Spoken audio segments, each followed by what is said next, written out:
Bonjour tout le monde, bienvenue sur le podcast Plein Potentiel, podcast où je m'entretiens avec des personnes inspirantes et où on va discuter de sujets reliés à la réussite, au développement personnel et à la préparation mentale. Merci d'être à l'écoute.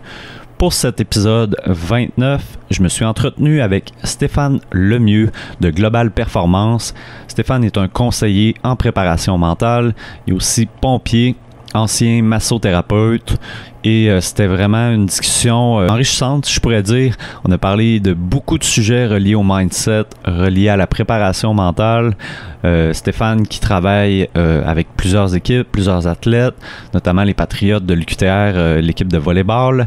Il travaille beaucoup avec des athlètes en volleyball, mais aussi beaucoup d'autres sports. Il fait aussi des conférences, des ateliers. C'est intéressant aussi de parler de l'aspect mental appliqué au travail de pompier. Et aussi, on a parlé de l'application de beaucoup de techniques mentales qui sont connues dans le milieu du sport, mais comment on peut les appliquer dans notre vie personnelle ou professionnelle.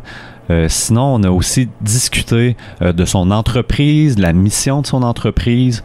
On a parlé de trouver son pourquoi. Pourquoi c'est important d'être capable de savoir pourquoi on fait les choses, pourquoi je suis un athlète de ce sport-là, pourquoi j'aime pratiquer le sport que je fais.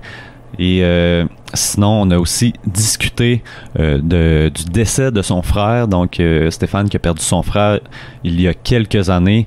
Comment ça a impacté sa vie, autant de façon négative que de façon positive, comment il a pu trouver des aspects positifs à cet événement difficile-là. C'était pas mal ça, c'était une belle discussion, très content d'avoir reçu Stéphane sur le podcast. Et en terminant, si vous ne me connaissez pas, je vous rappelle que mon nom est Francis Lapointe et je suis coach en psychologie du sport et de la performance. Si vous voulez optimiser votre performance et atteindre votre plein potentiel, vous pouvez faire appel à mes services. Je vais vous aider dans votre poursuite de vos objectifs.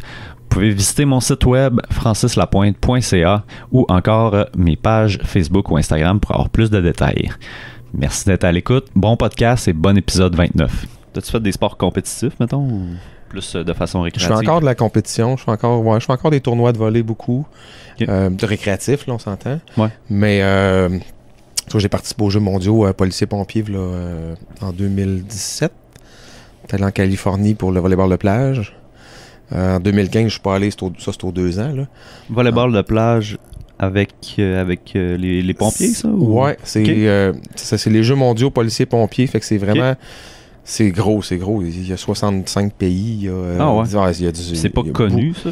Moi, c'est pas connu. J'ai pas entendu ça souvent. Non, c'est pas connu. Puis c'est à chaque 2 ans. Puis à chaque 2 ans, ça se promène d'un pays à l'autre.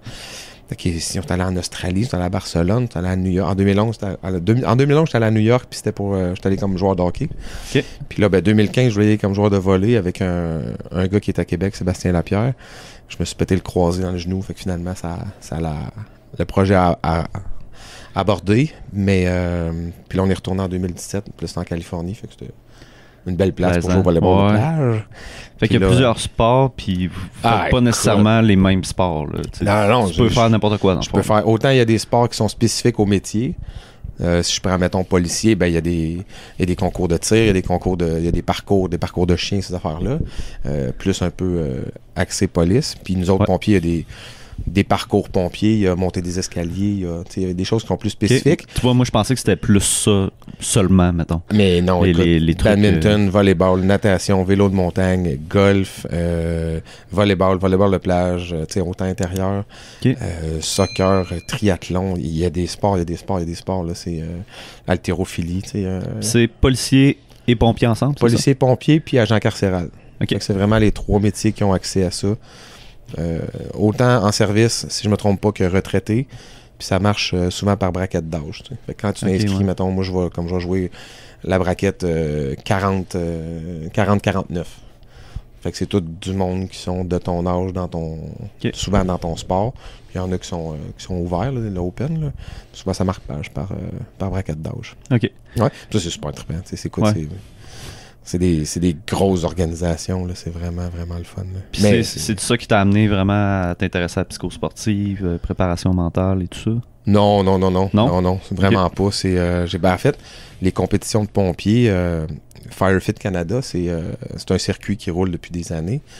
Puis quand j'ai commencé comme pompier, en fait, on a décidé, une gang de chumés à caserne, de dire hey, on s'inscrit, puis tant qu'à faire une petite compétition dans un village, on fouille sur Internet, puis on a trouvé ça. Puis on s'est inscrit, tu sais, puis ça a été tough. Ça s'appelle les 2 minutes les plus dures dans le sport, tu sais, c'est leur slogan, puis c'est The toughest 2 minutes in sports, puis c'est vraiment tough, tu sais.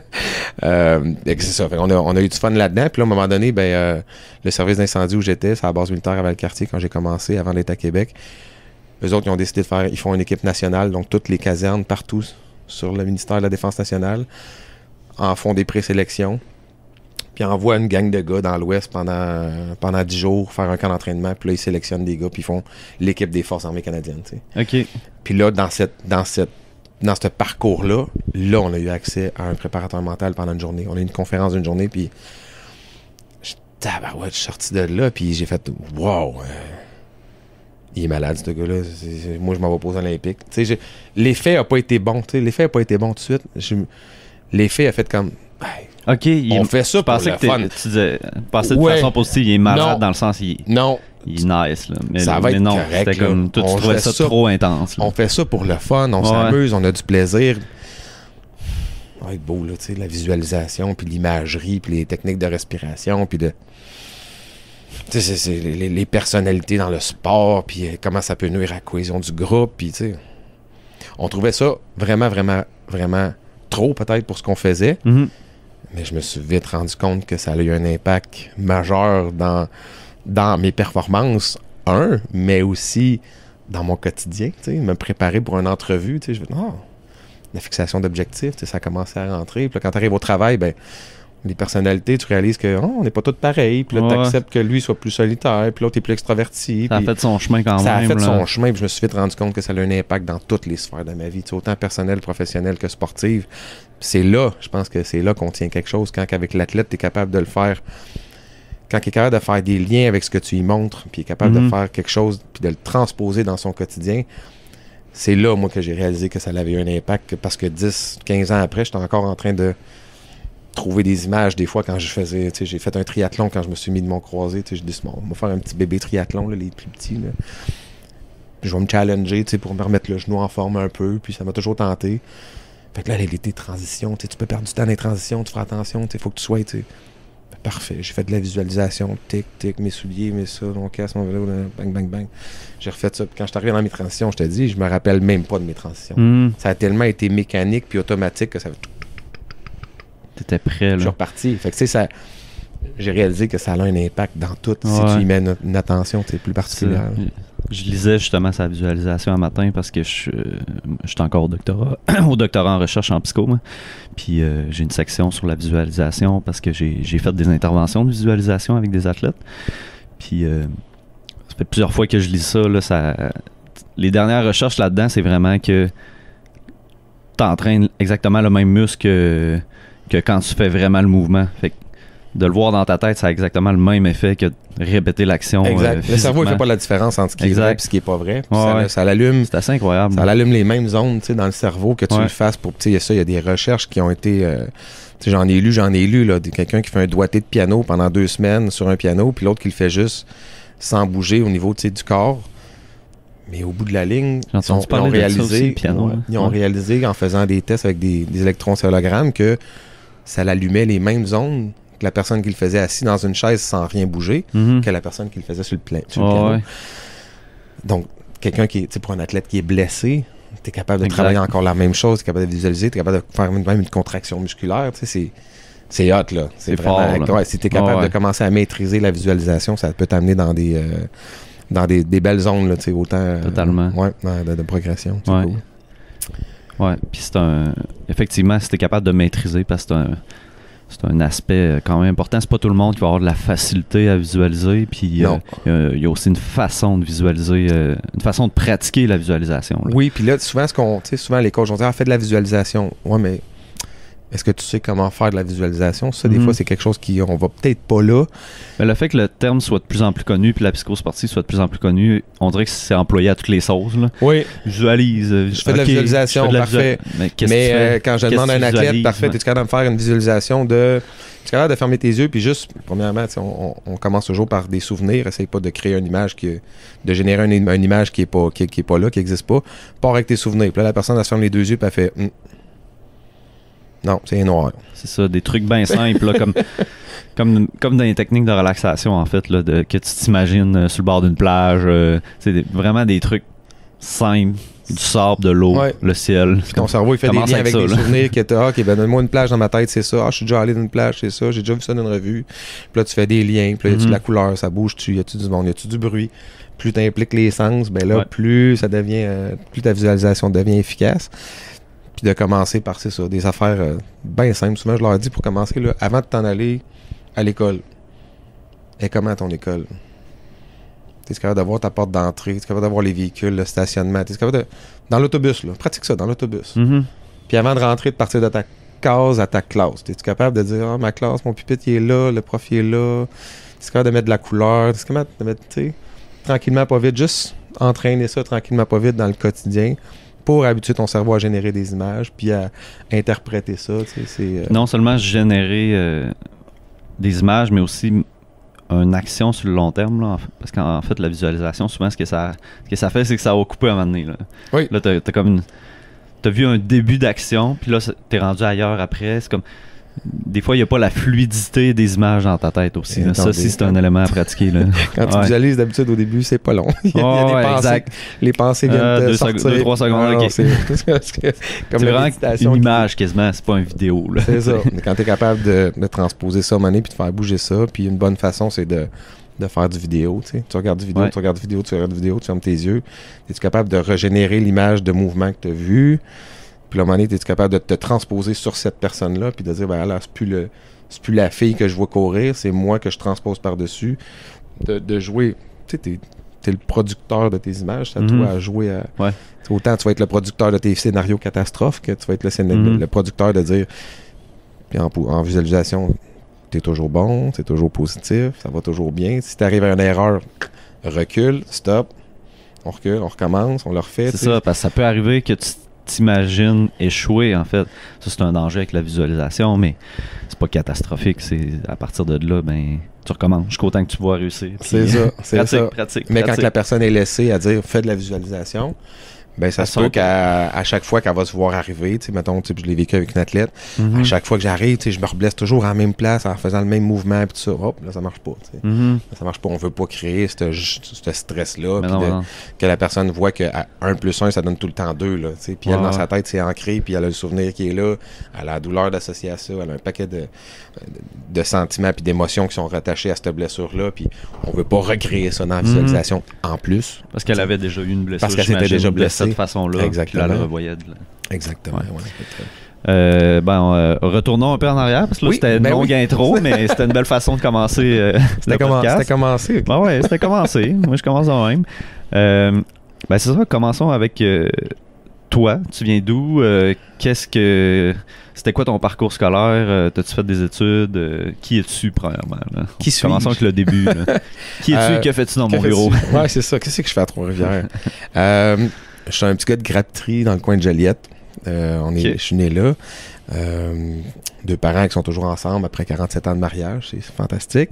Un grand frère, une petite sœur. Puis... c'est ça. J'ai été là jusqu'à l'âge de 10 ans. Puis après ça, on est déménagé. Mon père a déménagé. On est sur la Rive-Sud de Montréal.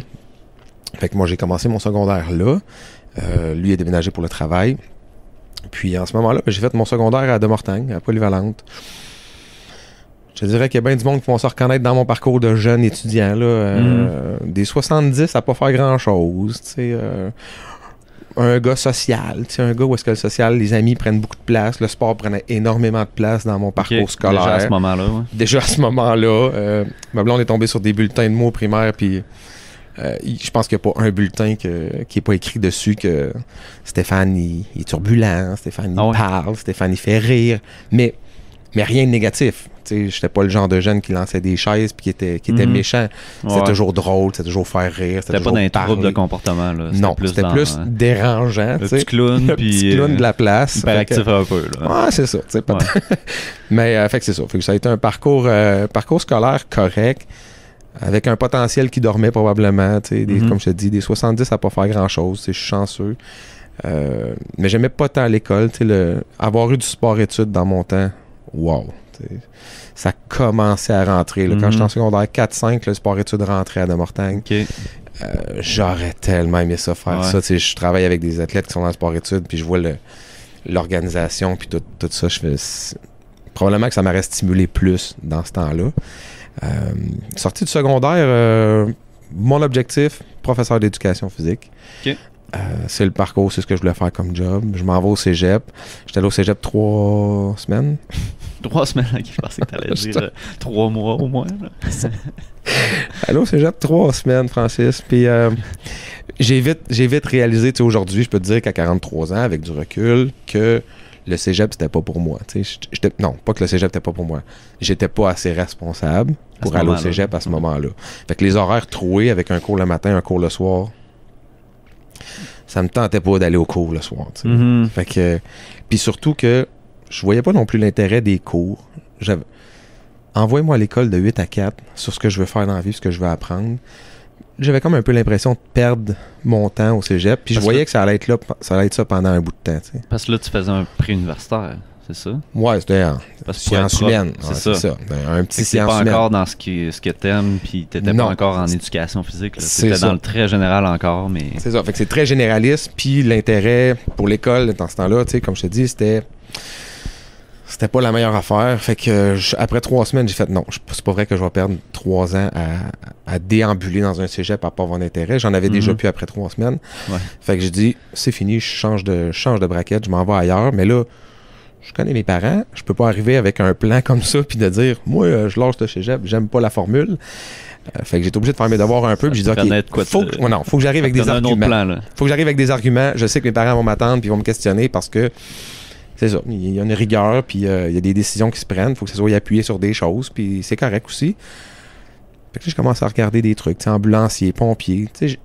J'ai pas de parents pompiers, j'ai pas de mononcle pompier. Il y a personne dans ma famille qui est pompier, qui fait que, hey, moi, pompier, j'ai vécu dans les casernes, j'ai vécu là-dedans, mon père, mon oncle était pompier, ça m'a toujours... Moi, depuis que je suis né, je sais que je vais être pompier. Je l'ai pas. Il y en a beaucoup qui ont ça, ce rêve-là de petit garçon. Ouais. Moi, ça n'a pas été comme ça. C'est quelque chose qui a été réfléchi. J'ai regardé, je me suis informé c'était quoi les horaires, c'était quoi le salaire, c'était quoi un peu la job. J'avais un voisin qui faisait ce métier-là à Montréal. Je me rappelle d'avoir été posé des questions. Tu fais quoi pour éteindre des feux? Puis c'est quoi la vie de caserne? J'avais jasé un petit peu avec lui. Puis Christy, la formule m'intéressait. Travailler en équipe. Tu sais jamais sur quoi tu t'en vas. L'horaire de travail, tu as des journées de congé, tu travailles le soir, tu travailles les fins de semaine, mais tu as d'autres journées, ça te donne... Et là, le volet sportif embarque, ça me donne beaucoup de temps pour faire mes activités aussi. Fait que je regarde ça, puis pompier, ça me tente. Fait que je me reviens de bord, j'annonce ça à mes parents, je m'en vais, je vais faire mes cours de pompier, mais dans ce temps-là, c'est contingenté au coton. Fait que le choix de carrière n'est pas l'idéal. Si on revient un peu en arrière, l'intérêt qui a fait que tu as fait des recherches sur le sujet, tu te souviens-tu, c'était quoi? C'était vraiment comme, faut que je trouve de quoi, puis... Ben, tu sais, à la base, il faut que ça bouge. C'est certain que, me connaissant, il fallait que ça soit un métier qui bouge. Okay. Je suis pas un gars de bureau. Ouais. Puis ça me prenait quelque chose de plus dynamique, ça me prenait quelque chose dans l'équipe, ça me prenait quelque chose dans la gang. Je suis pas la personne qui va travailler en solo bien longtemps. Je vais le faire, mais je tire mon énergie du monde. J'aime l'humain, j'aime accompagner, j'aime aider. Ça va dans tout ce que je fais aujourd'hui. Plus tard, on réalise que le crime, tout a été orienté vers réussir, c'est servir. Sylvain Guimond qui dit ça, réussir, c'est servir. Puis je pense que c'est quelque chose qui me représente beaucoup avec du recul aujourd'hui. Fait que cette tangente-là, policier, ambulancier, pompier, l'urgence, puis l'adrénaline de tout ça, ça m'interpellait. Puis là, ben, entre les trois, je suis pompier, c'est vraiment celle-là qui me... Caroline, ça a l'air vraiment cool, t'sais. Fait que j'ai fait ma démarche, je suis rentré dans le format a changé là, des cours de pompier depuis les années, mais c'était des blocs. Fait que j'étais allé faire mes cours à Saint-Scolastique, puis là, ben, ça me prend une voiture, puis Fait que j'ai fait mes cours là, et là, ça a été une révélation, Francis. Des 90, des 92 à l'école. Plus j'en apprenais, plus je voulais en savoir. J'avais hâte de savoir ce qu'on allait faire la semaine prochaine. Je découvrais le métier, puis à chaque module qu'on faisait, chaque chose qu'on apprenait, c'était comme wow, c'est donc bien trippant, ce job-là. L'école devenait fun et facile même. L'école est devenue le fun. L'école est devenue le fun. Puis là, j'avais du plaisir à lire un chapitre sur quelque chose parce que ça me drivait vraiment. Mais tu te voyais peut-être l'appliquer aussi. Là. Tu lis de quoi, puis t'es comme OK, ça va m'être utile après. Là. Ça revient à ce que je te disais tantôt. Je le vois, là, comment je vais pouvoir utiliser ça. Là, comme je te disais tantôt, le cégep, je me voyais pas. Je faisais un cours, puis je voyais pas.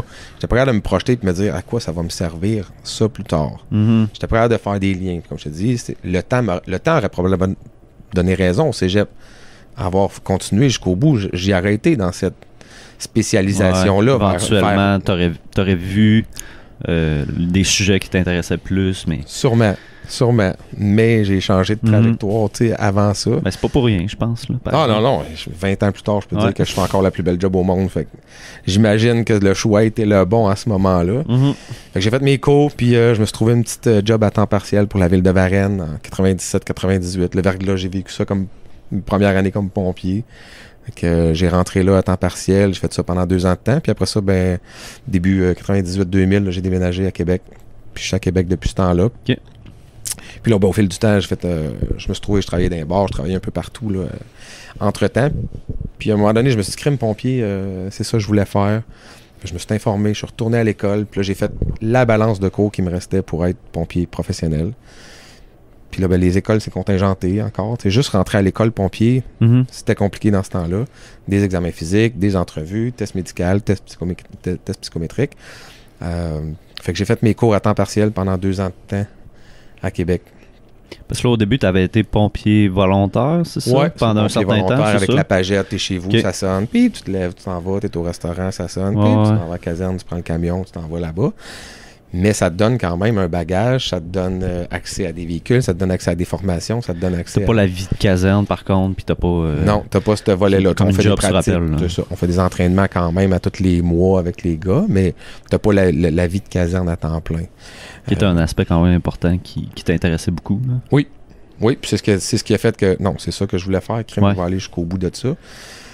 Puis en sortant de l'école, quand j'ai fini mes cours en 2001, il y a un prof qui est venu me voir. Souvent, les profs dans les écoles de pompiers, c'est des pompiers qui enseignent. Puis il me dit, si ça te tente à Valcartier, c'est à la base militaire, on cherche des gars comme toi, on en a besoin. Ça te tente, viens porter ton CV. C'est du temps partiel, sur appel, remplace des vacances, des maladies. Mais au moins, tu auras le pied dans la porte. Si ça te tente, viens porter ton CV. Fait que je suis allé porter mes affaires là. J'ai fait les entrevues, j'ai fait le processus. Je suis rentré comme temps partiel, temporaire un peu, là, surnuméraire. J'ai fait ça pendant 2 ans. Puis, c'est souvent comme ça que les pompiers débutent, temps partiel. C'est la base militaire de Valcartier, c'est particulier. C'est les pompiers, on est des pompiers civils, on n'est pas militaires. Okay. Parce que c'est une base terrestre. Puis les bases militaires, marines, puis navales, aériennes, là, c'est des pompiers militaires, vraiment des militaires. Okay. Puis après 2 ans, il y a eu un concours pour des embauches de pompiers permanents à temps plein. Puis là, quand tu as un pied dans la boîte, c'est certain que l'avantage est que tu connais les équipements, tu connais le service, tu connais la structure, tu connais un peu comment ça fonctionne. Fait que j'ai fait les examens. On était, pas dire n'importe quoi, mais on était proche de 700 candidats qui ont appliqué CV papier pour en garder 4. Il y avait 4 embauches. J'ai fini 4e. Fait que j'ai passé, fait que j'ai eu ma job là. Fait que j'ai été là pendant 3 ans de plus à temps plein. Puis il y a eu un concours qui a ouvert à la Ville de Québec par la suite. Puis les concours dans ce temps-là, il n'y en avait pas beaucoup. Là. C'était pas comme aujourd'hui. Aujourd'hui, là, il y a une vague de retraite incroyable, donc il y a une vague d'embauche qui est incroyable. Tu sais, si je prends le service d'incendie de la Ville de Québec, juste depuis 5-6 dernières années, je pense que sur 450 pompiers, il doit y en avoir au moins 200-250 jeunes qui ont rentré. C'est que le service est en gros mouvement, tu sais, en grosse embauche de jeunes. Puis au moins, il manque pas de jeunes, mettons? Il manque pas de jeunes. Ils ont-tu ouvert un peu plus les valves, si on pourrait dire? Ils ont-tu mis ça un peu plus accessible? Pas du tout. Le processus, la rigueur est la même dans le processus, au niveau d'autant des exigences quand tu sors de l'école, autant au niveau des tests physiques, puis des entrevues, c'est quelque chose, la rigueur, le cadre est encore là. Par contre, je sais que dans les écoles, là, c'est un petit peu plus... il y a moins de monde un peu dans les écoles. Il n'y a pas tant de listes d'attente que ça. Mais là, il y a des concours, il y a des concours, il y a des concours. Fait que les gars, ça applique, ça rentre. Il y a plus de... quand ils en prennent 100 au lieu d'en prendre 8, c'est certain que tu as plus de chances de rentrer. Puis c'est pas parce que les critères sont plus bas. C'est parce que la demande est là. Mm-hmm. Fait que je rentre à Québec. Puis ça va faire... c'est ça. Ça fait depuis 2005 que je suis rentré à Québec. Okay. Ça fait 20 ans en tout et partout que j'ai été Varennes, Valcartier, puis Québec. Ça va faire 20 ans que je suis pompier. Puis c'est ça que tu m'avais parlé un peu avant le podcast aussi, du processus d'embauche qui est très rigoureux. Est-ce que ça a des avantages et des inconvénients? Hey, mon Dieu, je pourrais te dire que il y a bien du monde qui disent « Hey Steph, t'es chanceux, t'es pompier. » Puis il y a autant des athlètes « Hey, t'es chanceux, tu fais partie du Rouge-et-Or. T'es chanceux, tu fais du sport de haut niveau. » Tu fais... on va s'asseoir et on va en parler. Chanceux, c'est trouver 20$ en sortant dans le parking. Ça, pour moi, c'est de la chance. Mm-hmm. Fait que quand tu sors de l'école, c'est difficile souvent de rester dans le domaine pompier si tu n'as pas d'emploi là-dedans. Fait que tu sors de l'école, il n'y a pas de concours avant 1 an, 2 ans. Mais là, toi, tu as une petite jobine, là, tu travailles dans d'autres choses. Mais tu n'es pas dans une caserne, puis tu n'as plus accès, là. Tu n'as plus accès à des camions, tu n'as plus accès à des appareils respiratoires, tu n'as plus accès à tout ce matériel-là qui pourrait te garder à jour. Fait que quand il y a un concours qui rouvre, là, il a fallu que tu sois dans tes livres, il a fallu que tu t'étudies, il a fallu que tu restes dynamique dans ton étude et ta préparation, parce que quand le concours il sort, il faut que tu appliques, puis il faut que tu sois prêt. Fait que la rigueur est là au niveau des examens, des examens écrits, des gros examens écrits avec autant de l'anglais, des compétences pompiers, physique, chimie, médicale aussi. Il y a de la chimie aussi. La chimie du feu, c'est des choses qui sont enseignées à l'école, puis que dans le processus d'embauche, ils veulent aller quand même. C'est le processus de l'entonnoir. On veut faire une sélection. Fait que les tests physiques, on les met là. Si tu performes et t'es toutes, t'es d'un premier. Si t'es fait, mais t'es fait à 70%, tu vas réussir au bout, pareil, tu vas sortir du processus, mais tu sortiras pas peut-être premier. Tu vas peut-être sortir 22e, mais il en prenait 20. Fait que la rigueur est là, puis le fait d'avoir été embauché à Valcartier, ça m'a permis d'avoir accès à tout ça. Fait que quand je me suis présenté au concours de la Ville de Québec, 1, j'ai 5 ans d'expérience. Ouais. 2, je suis à jour dans toutes mes affaires, les nouvelles normes, les nouveaux appareils respiratoires, les camions. J'ai opéré, j'ai conduit, j'ai eu de l'expérience aussi, autant sur des accidents du premier répondant que l'incendie, d'autres interventions. Fait que quand tu arrives en entrevue, c'est certain que ça a un petit avantage sur le gars que ça fait 5 ans qu'il est sorti de l'école, mais qui travaille dans un entrepôt parce qu'il n'a pas eu accès à se trouver un emploi là-dedans. Fait que le processus est rigoureux, mais ça en vaut le coup en tabarouette. Ouais, quand on pense à toute l'importance du travail que vous faites, il faut que ce soit rigoureux quand même. Oui, puis c'est ça. C'est comme quand je te dis, j'ai fait un processus d'embauche, pas d'embauche, mais j'ai fait un processus pour appliquer sur un concours de lieutenant il y a 2 ans, lieutenant aux opérations. Fait que je gère mon équipe de travail en caserne. Puis encore là, c'est un processus rigoureux avec entrevue, un examen écrit, un examen écrit connaissance, un examen écrit français, avec un processus d'entrevue, des scénarios, puis les ressources humaines sont là, il y a des chefs qui sont là, puis tu te fais challenger. Puis au bout de ça, il y en a qui sortent avec un classement 1, 2, 3, 4, 5, 7, 8, 9, 10, puis il y en a qui se classent pas non plus. Quand tu as commencé, là, on a parlé un peu tantôt au niveau des jeux mondiaux, tu as commencé à découvrir que l'aspect mental avait une importance. Comment le chemin s'est fait là, pour que vraiment tu t'intéresses plus sérieusement à la préparation mentale au point où en ce moment, là, toi-même, tu l'apprends aux autres puis t'es coach là-dedans? Là? Comme je te dis, je l'appliquais vraiment pour moi au début. Ouais. Puis... mais si on remonte, désolé de t'interrompre, mais si on remonte à, t'avais eu une conférence, mettons, avec le gars que tu parlais tantôt, que là, tu disais, bon, c'est too much. Après ça, il y a eu quoi, mettons? Est-ce que tu as eu d'autres portes d'entrée là-dedans par, justement, d'autres professionnels qui t'en ont parlé lors de d'autres jeux ou d'autres compétitions? Non, je te disais qu'après ça a été de la démarche personnelle. Ah ouais, hein? Vraiment, je suis allé m'acheter un livre. OK. J'étais allé m'acheter En quête de l'excellence de Terry Orlick. J'étais allé m'acheter... Puis j'ai fait comme, OK, wow, tu sais... Juste ça. Puis là, j'essayais des trucs, comme je te dis, dans mes compétitions à moi, dans mon entraînement à moi. Tu sais, je suis un gars qui a un entraînement, tu sais, une rigueur, je te dirais une motivation en dents de scie. Si j'ai pas un objectif concret, ça va être tough. Tu sais, pour moi, de garder une rigueur et une constance dans ce que je fais. Par contre, quand j'ai un objectif puis j'ai un why qui est très fort, ben là, je réalise que je suis capable de tout mettre en place, tout structurer pour atteindre cet objectif-là. Donc là, j'ai réalisé que la raison pourquoi tu le fais, c'est super important. Mais il faut que tu le saches. Ouais. Fait que c'est toutes des choses que j'ai appris puis j'ai appliqué vraiment à moi au début. Puis comment tu fais, mettons, pour le savoir? Faut trouver la raison pourquoi tu te la poses la question. Ouais. Faut que tu te la poses la question. Puis souvent, les personnes que j'accompagne, ils se la posent pas la question. Je te donne un exemple. Un triathlète avec lequel j'accompagnais, quand on lui demande, pourquoi tu fais ça? Qu'est-ce qui te pousse à faire tous ces choix-là, puis de compétitionner, puis ce que ça implique en sous, ce que ça implique en temps, ce que ça implique en choix, puis en travail, puis en sacrifice, puis en effort, puis tout ça. Mm-hmm. Puis tu sais, j'adore, ça me permet de voyager, puis quand je voyage, je vois des nouveaux paysages, j'essaie des nouveaux restaurants, c'est quelque chose qui ça m'allume au bout. OK, mais je dis, quoi d'autre? Puis là, tu dis, comment ça, quoi d'autre? Mais je dis, quoi d'autre? Parce que là, ce que tu es en train de dire, c'est que ça, c'est la raison qui fait que tu fais du triathlon. Là. Fait que tu pourrais juste voyager. Tu pourrais juste voyager puis découvrir des restaurants, puis ça pourrait te satisfaire aussi. Ah, il dit, ouais, je sais, mais il dit, ça me permet de faire ça. Fait que là, ce que tu me dis, c'est que tu fais un triathlon, tu nages, tu fais du vélo, puis tu finis ça avec un beau marathon. Puis dans les 10 derniers kilomètres, quand tu as les cuisses qui veulent te fendre en deux, tu n'as plus de souffle, tu es au bout du tape, il fait chaud, il te reste 10 kilomètres. Puis ce qui va te pousser à ne pas abandonner, puis quelque chose, ton why qui est très profond, de dire c'est pas vrai que je vais abandonner, puis je vais me rendre jusqu'au bout, que c'est de découvrir des restaurants puis de voyager, pas sûr. Pas sûr que c'est la raison, puis c'est le pourquoi tu fais ça.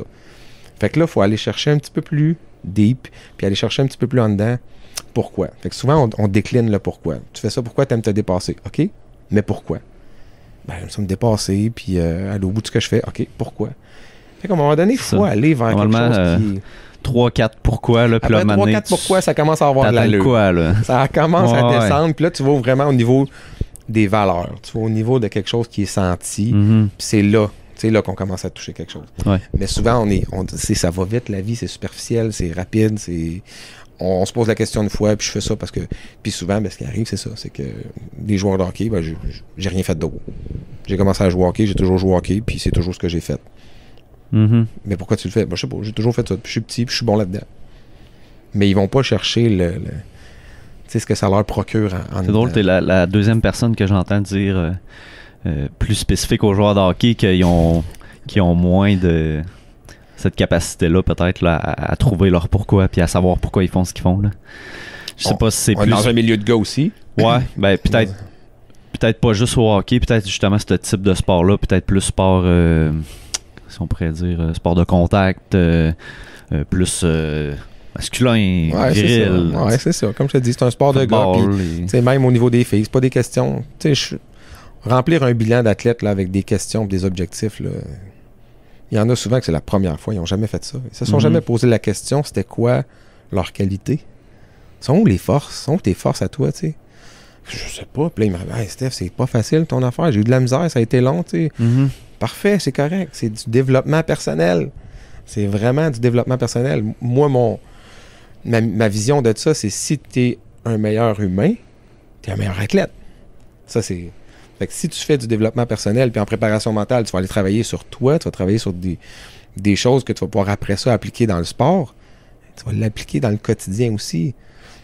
Souvent, c'est pas l'athlète ou le coach qui me disent que, crime, ce que tu as fait avec le jeune, ça paraît. Des fois, c'est le parent. C'est le parent qui me dit, crime, mon gars, il y a une structure depuis qu'il t'a rencontré, il a mis ses affaires, puis il fait attention, il se couche plus tôt, il y a des objectifs. Tabarouette, ça a l'air à bien aller, merci. Hey, mon garçon, depuis un bout de temps, il est plus positif. Il bougonne moins. Ah, tabarouette, tu sais. Oui, quand il bougonne moins longtemps. Je sais pas qu'est-ce que tu lui as montré, mais tu sais. Fait que souvent, c'est des parents, c'est des profs qui peuvent s'en rendre compte, c'est le coach qui peut s'en rendre compte, c'est peut-être même pas le jeune qui va s'en rendre compte. Mais ça a un impact autour de lui, puis là, c'est là que, comme je te dis, c'est là qu'on touche quelque chose. J'ai vraiment t'aurais-tu un exemple vraiment concret de peut-être un aspect mental que tu as travaillé avec un athlète, puis comment ça a pu se manifester dans sa vie personnelle ou professionnelle? Mais l'échange entre un préparateur mental, un psychologue, la relation, il faut qu'elle soit basée sur l'écoute, sur la confiance, sur l'honnêteté, sur le respect. C'est des valeurs qui sont super importantes pour moi. Puis quand tu travailles avec quelqu'un, puis à un moment donné, la personne, on est beaucoup dans un monde d'image. On est beaucoup dans un monde où les gens veulent pas décevoir. Les gens sont beaucoup là pour les autres. Tu sais, dans les qualités des athlètes, là, moi, je suis positif, moi, j'encourage, moi, c'est un terrain, je fais la différence, je regroupe tout le monde, puis dans ces choses qui sont améliorées, c'est j'ai pas confiance en moi, puis j'ai un discours qui est négatif, puis la personne, elle se traite comme la marde. Mm-hmm. Fait qu'on est bien bon pour arroser le jardin des autres, mais on a de la misère à gérer sa cour. Fait que ça, c'est beaucoup l'image. Je veux être la personne qui est aimée, je veux être la personne qui est positive, je veux être la personne qui est reconnue dans l'équipe comme une leader. Mais moi, là, je me mets une pression qui est énorme. Moi, je me donne pas le droit à l'erreur. Fait que ça je l'ai vécu avec un athlète de dire crime. J'étais pas honnête envers moi-même. J'ai appris à être honnête envers moi-même, que moi aussi, j'ai le droit de faire des erreurs. Moi aussi, j'ai le droit d'accepter qu'aujourd'hui, je suis peut-être pas motivé autant que les autres. Mm-hmm. Je donnais le droit aux autres, mais je me le donnais pas à moi. Ça, c'est, comme je te dis, ça a été applicable dans son sport, mais la personne est sortie grandie de ça. Puis j'ai su ça après 2 ans. T'sais, quand quelqu'un t'écrit après 2 ans, t'écris « Hey, tu sais quoi, merci, t'as fait une différence. » Puis aujourd'hui, ce que je fais, je me questionne vraiment ces bonnes choses. Puis ça veut dire que tu as eu un effet, effet sur le long terme. Là, c'est ça, ouais. Comme moi, j'ai eu un effet sur le long terme. Comme moi, j'ai réalisé des fois 10 ans après que crime. Ce que j'applique là, c'est quelque chose que j'avais appris par le gars d'une conférence. Mm-hmm. Mais ça, ce que t'apportes, c'est de quoi qu'on a souvent tendance à faire en tant qu'être humain en général. Là, c'est de pas agir avec soi-même comme on agit avec les autres ou pas suivre ses propres conseils, en fait. Là. D'être dur avec soi-même. Là. Très dur. Ouais. Les jeunes sont très, très, très durs envers eux. Ouais. Vraiment. Quête de perfection, des fois. Là, ouais. Puis toi, mettons, en tant que préparateur mental. Tu t'appelles-tu préparateur mental? Je sais qu'il y a plusieurs façons de nommer ce qu'on fait. Là, mais toi, c'est quoi ton titre? Le titre, c'est conseiller en préparation mentale, mais encore là, tu sais, j'en parlais avec une amie, une collègue qui fait de la préparation mentale à Québec avant les fêtes, puis on disait, oui, je conseille, mais je conseille toujours à partir de l'athlète. Mm-hmm. Je te dirai pas quoi faire. C'est la matière brute, c'est l'athlète. Mm-hmm. C'est son monde à lui, puis on questionne, puis on va dans son monde à lui, puis on va chercher ses ressources. Tu sais, j'ai fait des formations en programmation neurolinguistique, fait qu'on va vraiment au niveau de son vécu à cette personne-là, tu sais, puis on fait des ancrages avec ça, puis je le dis souvent dans mes conférences, si je te dis pour t'activer, écoute Rocky, Eye of the Tiger, ça se peut que ça marche pour moi à 43 ans, mais ça se peut qu'à 20 ans, tu partes à rêve et tu dises, Steph, ça va être correct. Fait que c'est pas parce que moi je te dis que ça c'est bon pour toi. Mm-hmm. Je vais te dire essaye ça, on peut amener des pistes, mais après ça reste à l'athlète à l'essayer. Puis ça marche pour moi, ça marche pas, fine, on flush puis on essaye d'autres choses. Tellement contre-productif de vouloir faire qu'un athlète utilise une intervention qu'il croit pas, là, tu sais. Je pense beaucoup. Ça là, Francis, c'est excuse-moi là, mais c'est la base. Si tu crois pas en ça, tu adhèreras jamais. Mm-hmm. Fait que si je suis en avant de toi, puis que je te parle, tu me regardes, tu fais comme non, moi ce que tu me dis là moi si je suis pas capable de te convaincre que ça peut avoir un impact positif, jamais tu vas adhérer à ce que je vais te dire. Mm-hmm. Faut que tu crois en quelque chose, tu sais. Si je te dis hey, le badminton c'est super le fun, le badminton c'est pas le fun le badminton. Donc faut que je te convainque que le badminton, en te l'expliquant, en te montrant qu'est-ce que tu peux aller faire au badminton, en ayant du fun au badminton, en rencontrant du monde, en faisant du social, en faisant ci, en te remettant en forme, faut que tu trouves quelque chose, puis fais comme ouais, ok, là je pense que ça peut m'amener quelque chose. Là tu vas adhérer, tu vas dire ok, je vais l'essayer. Mm-hmm. Mais il faut aller chercher ce petit bout-là que faut convaincre les gens que ça peut avoir un impact. Convaincre. Ben, il faut aussi reconnaître que des fois peut-être la personne n'est pas intéressée. Là.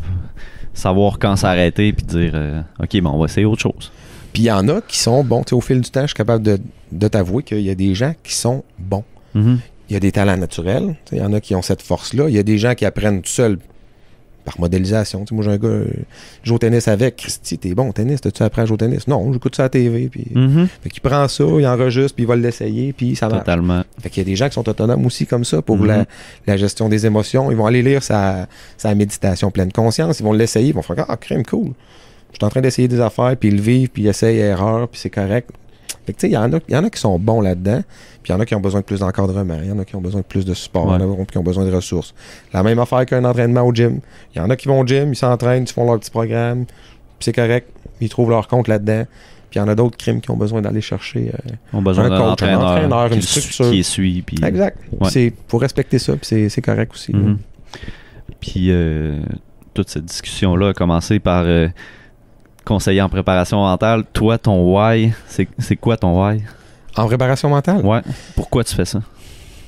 Je pense qu'il faut faire découvrir la préparation mentale puis la rendre accessible, beaucoup.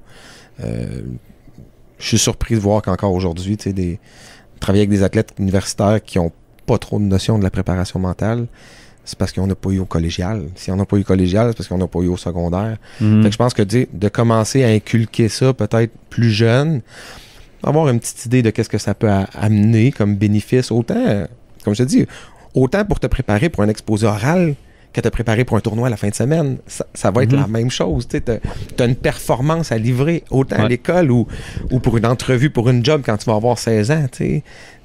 Puis c'est là que je te dis que la beauté de la patente est quand le jeune est capable, ou l'athlète ou l'adulte est capable de faire des liens, puis qu'il a compris le sens en arrière de ça, puis qu'il est capable de l'appliquer dans d'autres sphères de sa vie. Ça, moi, je trouve que c'est ma mission est accomplie si j'ai fait ça. Mm-hmm. Mais de faire découvrir ça, de rendre ça accessible, on n'est pas beaucoup qui fait ces jobs-là. Puis je pense que de le rendre le plus accessible possible, c'est quelque chose qui m'allume au bout au bout. Puis c'est de l'humain. J'adore ça, c'est de l'humain. Fait que on peut-tu s'occuper de la personne qui est dans le suit? Les résultats, l'image, l'organisation, les victoires, les défaites. Ouais, mais on peut s'occuper de la personne qui est dans le costume. Puis moi, mon rôle, un peu ma mission, c'est ça. On va s'occuper de la personne. Le volet humain. L'humain derrière l'athlète, là, ça me parle beaucoup. Je sais pas si tu as lu le livre Mindset de Carol Dweck. Elle parle d'état d'esprit fixe.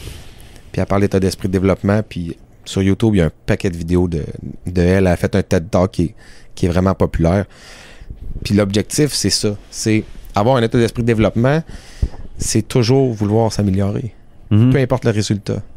Fait que c'est du développement. Challenge-toi. Vas-y, fonce, essaye. T'sais. Pas parce que t'es de même, pas parce que t'es né comme ça que tu vas rester comme ça. T'sais, tu peux. Puis là, c'est de la neuroplasticité cérébrale. Là. C'est là qu'on est capable de voir qu'on peut s'améliorer. Puis elle, ce qu'elle explique, c'était un peu ça. C'est pas une critique, c'est un feedback. Il y a une différence. C'est la même chose. Il y a quelqu'un qui te donne l'information par rapport à ce que tu as fait. Mais si moi, je le prends comme une critique ou je le prends comme du feedback, ça ne m'apportera pas le même mindset. Mais pas du tout. T'sais. Fait qu'elle, ce qu'elle dit, c'est ça. Sors de ta zone de confort. Challenge-toi. Arrête de rester le meilleur de ta gang. Parce que ça paraît bien. Je suis le meilleur dans mon groupe. Non, vas-y avec les plus forts, vas-y, monte d'une catégorie si t'es capable. Ce sera peut-être pas le meilleur, je sais que ça va être tough un peu peut-être sur l'estime, mais vois pas ça comme te rabaisser, puis vois pas ça comme quelque chose qui joue sur ton estime personnelle. Vois ça comme un challenge, puis mets-toi en mode éponge, puis vas-y, puis apprends, puis regarde ce qu'ils font, puis modélise, puis pose des questions. Une qualité d'un athlète, c'est d'être curieux. Il y a tout le temps une façon positive de voir une situation, là. C'est ça. D'être avec les meilleurs. OK, je suis le moins bon, mais je suis avec les meilleurs quand même. juste ça, c'est... Je m'entraîne avec les meilleurs. Ça veut dire que je dois avoir certaines qualités là, à quelque part. Là, puis sinon, j'ai un objectif de crime. C'est là que je veux être. C'est là que je veux aller. Ben oui, puis c'est d'avoir une vision d'apprentissage. Là. Eux sont très forts. Qu'est-ce que je peux apprendre d'eux? Puis qu'est-ce qu'ils ont fait pour ça? Comme aussi, je te dis, d'être curieux. Comment ils sont rendus là? T'as fait quoi? C'est quoi ton horaire? Tu t'entraînes combien de fois par semaine? C'est quoi tes programmes? T'as-tu eu des coachs? C'est quoi les ressources que tu as utilisées? Puis en posant des questions, des fois, tu faut t'emprunter un programme d'entraînement. Wow! Si tu n'exprimes pas ton projet, il n'y a personne qui va t'aider. Fait que, des fois, de se peinturer dans le coin, puis d'arriver avec un objectif, puis d'en parler. Christian, il y a quelqu'un qui va surveiller. J'ai entendu parler que tu faisais ça. Moi, j'embarque dans ton projet. Si j'en avais pas parlé, il n'y a personne qui serait venu me donner un coup de pouce là-dedans. Fait que, faut pas être gêné des fois de se peinturer dans le coin, puis d'aller de l'avant, puis de mettre son projet, puis d'en parler. T'sais. Ça l'aide aussi à passer à l'action. Là. Oui. Souvent, quand tu gardes de quoi pour toi, c'est un peu quasiment du sabotage des fois. Là. C'est comme... tu y crois pas à quelque part. Là. Mais qu'est-ce qui fait que tu le gardes pour toi, c'est ça? Aussi, c'est ça. C'est quoi, tout le temps se poser des questions. Là, ça revient pas mal tout le temps à ça. Là. Là, on parle de préparation mentale. T'es préparateur mental, t'es pompier. Comment t'appliques ce que tu as appris en préparation mentale à ton métier de pompier? Ça, il y a un monde. Puis, tu sais, la préparation mentale, la psychologie sportive, de plus en plus, on voit que ça a un impact. Puis, on fait des collaborations avec des entreprises, avec des employeurs, avec des employés. Donc, justement, on parlait de Sylvain Guimond tantôt. Ses conférences, c'est de la psychologie sportive, mais il fait pratiquement juste auprès d'organisations, d'entreprises, des business. Là. Alors, la performance, c'est totalement. La performance. Il y a une performance à livrer, ton boss a une performance à livrer, ton employé a une performance à livrer. Fait que ça s'applique dans tous les domaines. Puis, pompier, ça y échappe pas. Ça y échappe pas. La communication dans notre métier, c'est super important. À 3 heures du matin, sur un toit, dans la fumée, avec du feu en dessous de tes pieds, il y a beaucoup de distractions. Il faut que je contrôle les distractions. Qu'est-ce que je contrôle? Qu'est-ce que je contrôle pas? Le stress. Le stress, il est là. T'sais, on a une job à faire. Puis là, ça compte. C'est là la même chose que quelqu'un qui va se préparer pour une compétition puis qui arrive le jour J. C'est là qu'il faut que tu performes. Là, c'est plus le temps de sortir tes notes. C'est plus le temps d'étudier. C'est plus le temps d'aller au gym puis d'être en forme pour être capable de grimper dans l'échelle puis de monter des outils au doigt. Et non. Là, ton processus, là, c'est là. Puis tu vas vivre avec ça. Fait que tes feux, toi, c'est tes compétitions. Oui, mais c'est ça notre adrénaline, c'est ça notre rush, c'est ça notre dada. On ne souhaite pas de malheur à personne, jamais. Mais c'est ça notre job. C'est comme un médecin. S'il n'y a personne qui est malade, le médecin, il n'y a pas de job. Fait que c'est un peu ça. Puis c'est là que tu réalises que tu as fait ta job, tu étais prête. Ou après ça, de dire la semaine prochaine, les gars, on va refaire une petite formation. Je pense qu'on va faire un retour sur les techniques de déplacement de boyaux, n'importe quoi. Parce qu'on a réalisé en faisant un petit post-mortem que le positionnement des véhicules, on aurait peut-être pu être plus optimal. Telle affaire, plus optimale. Mais là, c'est la même affaire qu'un athlète. Tu retournes dans le gym, tu retournes aux entraînements, tu retournes faire de la formation. Check des vidéos. Quoi qu'on a perdu, qu'est-ce qu'on a fait de mal ou qu'est-ce qu'on a moins bien fait. Pour te permettre de savoir quoi travailler pour la prochaine fois être encore meilleur. Ouais. Fait que ça s'applique, comme je te dis, dans bien des sphères de la job de pompier. Je te donne un exemple. Là, je suis rendu officier, je conduis plus, j'opère plus de camion, mais je me rappelle que des fois, j'arrive dans une nouvelle caserne, le camion, je le connais pas.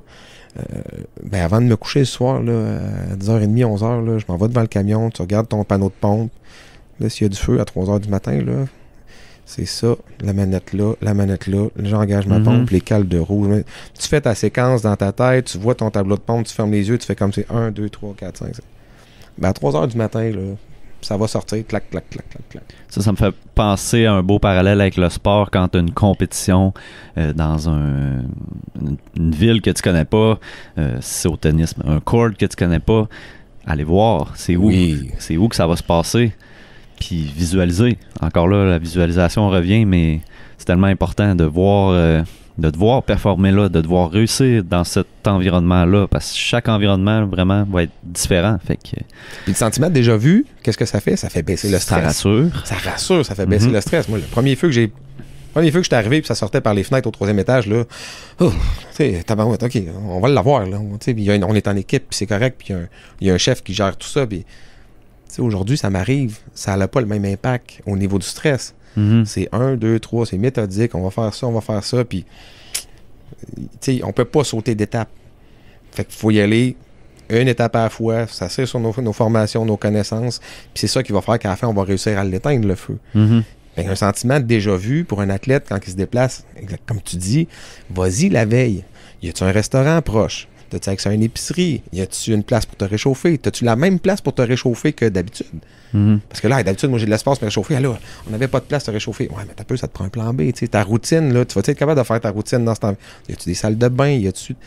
Tout ça, quand tu es capable d'avoir un aperçu dans ta préparation, le soir, tu te couches, le lendemain, ben, tu sais que tu peux visualiser, voir ton terrain, ça, mon réchauffement, je vais le faire là. Le stress vient de baisser. Justement, moi, j'ai appliqué ça. J'avais une conférence à faire dans une université, présenter des résultats de recherche, qui est l'université où j'avais étudié plusieurs années, mais je la connaissais, mais je connaissais pas particulièrement le local où j'allais présenter. J'étais allé la veille, j'ai pris des photos. Je me suis mis en avant, j'ai pratiqué une fois dans le local, j'ai fermé la porte, il n'y avait personne, j'ai pratiqué là. Le soir, je suis arrivé chez nous, checké la photo, je me suis visualisé. Là, demain, je présente ça, ça va être ça va bien aller. Visualiser les émotions aussi que j'allais ressentir, je me sens en confiance. Vraiment, là, c'est incroyable l'impact que ça peut avoir. Puis c'est pas grand-chose, là. Ça m'a pas demandé tant de temps que ça. Puis... Ça a pas dû te coûter cher faire ça. Non, c'est ça. Un des avantages de la préparation mentale, c'est que c'est quelque chose qui est accessible. Tu vas améliorer ton potentiel, pour pas dire les performances, mais tu vas améliorer ton potentiel à mieux performer, mettons. Optimiser les performances. J'aime mieux optimiser tes performances, effectivement, c'est le bon terme. Puis tu n'auras pas nécessairement mis plus de temps au gym, puis ça t'aura pas coûté plus cher de rien. Ouais, c'est juste apprendre à respirer. Des fois, c'est en faisant ton entraînement, tu peux utiliser ce moment-là. En fait, c'est le moment parfait pour utiliser tes techniques. Là. Ben oui. Tu sais, ça te prendre ce que tu apprends, la transposition du bureau à l'entraînement ou dans le gym, puis après ça, l'amener en compétition. Il faut que tu sois capable de faire ce triangle-là, puis être capable de prendre les connaissances que tu t'es fait enseigner, puis après ça, dire je vais les essayer en entraînement. Puis après ça, les transposer en compétition. Ça, faut passer dans ces étapes-là. Ouais. Puis il y a beaucoup de temps mort dans la journée aussi où on peut tellement pratiquer des trucs. Parce que la préparation mentale, dans le fond, c'est dans notre tête. Là. Effectivement, c'est le ressenti, ça peut être n'importe c'est les où. pensées. Dans ta douche le matin, ben, tu peux visualiser, tu peux penser à ce que tu veux faire aujourd'hui. Ça me fait rire, tu me fais penser à quelque chose. Je parlais avec une joueuse de volley avant les fêtes. Puis après notre discussion, tu sais, comme ça, à la fin d'une soirée de volley, elle me dit Caroline, merci de m'avoir parlé, Steph. Je pense que je vais vraiment prendre du temps pour moi. Puis je pense qu'un 15 minutes là, de yoga par jour ou de méditation, je pense que là, ça va être un de mes objectifs. Je vais prendre un 15 minutes par jour vraiment pour moi. Puis là, je fais c'est beau. C'est vraiment beau ce que tu me dis, mais moi, je vais te mettre au défi. 15 minutes par jour, je trouve que c'est beaucoup. Puis là, j'y explique, je dis je vais te donner un objectif pendant une semaine. J'aimerais ça que tu prennes 5 secondes. Non, regarde, 5 secondes. Je dis, non, t'as peu. Je dis 5 secondes le matin. À chaque matin, quand tu vas te lever, je veux que tu prennes 5 secondes. Puis que quand tu vas te lever, tu déposes tes pieds au sol. Puis que tu te dises, le moment présent, c'est quoi? C'est ici, maintenant. Je sens le plancher en dessous de mes pieds. C'est là, c'est une nouvelle journée. Hier, c'était hier. Je suis rendu ce que je suis aujourd'hui à cause de hier. Puis là, ça a l'air un peu bizarre, là, tu sais, dit comme ça, mais juste de prendre le temps de mettre son attention là-dessus. Puis la journée d'aujourd'hui, là, je vais la vivre comment? Si aujourd'hui, il y a des problèmes qui arrivent, je vais-tu les prendre avec le sourire? Je vais-tu les prendre? Je vais-tu me fâcher? Comment je vais essayer comment je veux la vivre, cette journée-là? Je te dis, ça va prendre 5 secondes, un flash, là. Se déposer dans le moment présent. Aujourd'hui, ça va être une belle journée, de visualiser cette journée-là comme une bonne journée. Puis s'il arrive des choses, comment je vais réagir à tout ça? Une semaine. Puis si tu me fais ça pendant une semaine, tu dis Steph, j'ai fait ça pendant une semaine, puis Christy, je vais te mettre un autre défi. Je te rajoute 5 secondes. Le soir, avant de te coucher, tu te déposes, puis tu dis Christy, ma journée, qu'est-ce que j'ai fait de bien aujourd'hui? Souvent, les gens, ils n'ont pas la gratitude de qu'est-ce que j'ai fait de bien, qu'est-ce que j'ai fait de positif. Mais prends ce petit 5 secondes-là pour te dire aujourd'hui, j'ai fait ça. Puis oublie pas 10, là. Une. On est dur avec soi-même, en fait. On va plus penser à ce qu'on n'a pas fait. Là. Si t'avais de quoi sur ta to-do list que t'as pas réussi à faire pour une raison X, ça, tu vas y penser. Mais tu penseras pas à tout ce que t'as fait. Là. L'effet boule de neige, là, c'est rarement positif. Ouais. Tu sais, la boule de neige, là, quand elle prend en haut puis elle descend, elle descend. Oh ouais, le négatif, elle rentre dedans, puis rendue en bas, elle est grosse. Puis pour rouler un bonhomme de neige, faut que tu pousses. Puis à un moment donné, t'as pousses, puis t'as roules. Puis si tu montes une côte, c'est encore plus dur. Fait que le positif, là, il faut mettre de l'effort dans ça. Fait que je dis, prends 5 secondes le soir, puis essaye de retrouver un moment qui a été positif, quelque chose de t'a fait de bien dans ta journée. Je te dis, tu vas en avoir pour le reste de ta vie, juste ça. Tu vas en avoir plein les bottines juste de ça. Puis quand tu maîtriseras ça, tu pourras y aller avec plus de choses. Ça t'empêche pas de faire d'autres choses, mais tu comprends que l'image était juste de dire, attends, là, le gars qui va aller au gym 4 fois par semaine, commence donc par 2. Exact, c'est ça. Dans le fond, c'est ça. Si t'en fais 3, c'est vraiment ça que tu dis, là. C'est... Good job, tu sais, t'en auras fait plus. Souvent, les objectifs sont irréalistes ou trop difficiles. Ça revient aux fameuses résolutions du nouvel an, là, que c'est un changement drastique dans une vie. Pourquoi, là, tout d'un coup, là, de 0 à 100, tu penses-tu vraiment que ça va fonctionner? C'est quoi les chances que ça fonctionne? Vas-y, progressivement. Une belle image pour ça que j'utilise des fois dans les ateliers ou dans mes conférences, c'est si tu veux faire un changement dans ta vie, ça se planifie. Puis l'image que je donne, c'est en automobile, tu es dans la voie de gauche, puis il faut que tu prennes la prochaine sortie. qu'est-ce qu'il faut que tu fasses? Faut que tu mettes ton clignotant, faut que tu changes de voie, faut que tu avertisses les gens autour de toi que tu te déplaces, faut que tu ralentisses, faut que tu avertisses que tu prends cette sortie-là. Puis la sortie, c'est pas un 90, là. Une sortie d'autoroute, c'est une courbe qui est relativement douce. Si tu fais un changement drastique puis tu pars à 90, qu'est-ce qui arrive? Tu t'en vas dans le clos. T'sais. C'est certain que tu prends le décor. Fait que dans la vie, si tu veux faire des changements qui sont trop drastiques, des fois, c'est peut-être pas la bonne solution. Puis des personnes qui font complètement un virement de capot, là, bout pour bout, mais souvent, qu'est-ce qu'ils font? C'est qu'ils font un 360 degrés puis ils reviennent dans la même position qu'ils étaient, avec les mêmes patterns, avec les mêmes affaires.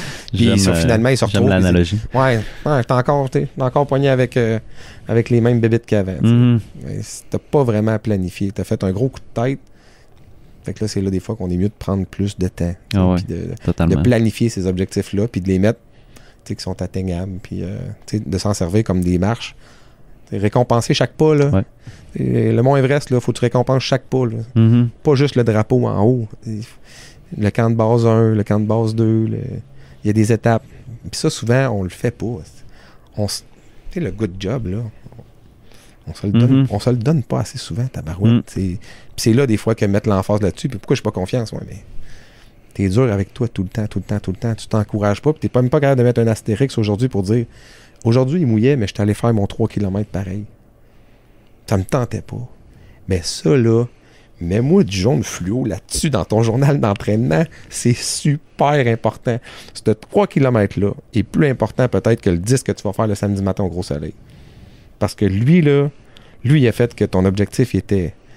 Ton why était fort puis t'es allé pareil. Puis ce good job-là, il fait vraiment du bien, tu sais. Si tu récompenses pas... Joanne Lévesque, qui est la conjointe à Sylvain, disait... Si tu récompenses pas ton cerveau, il travaillera pas pour toi.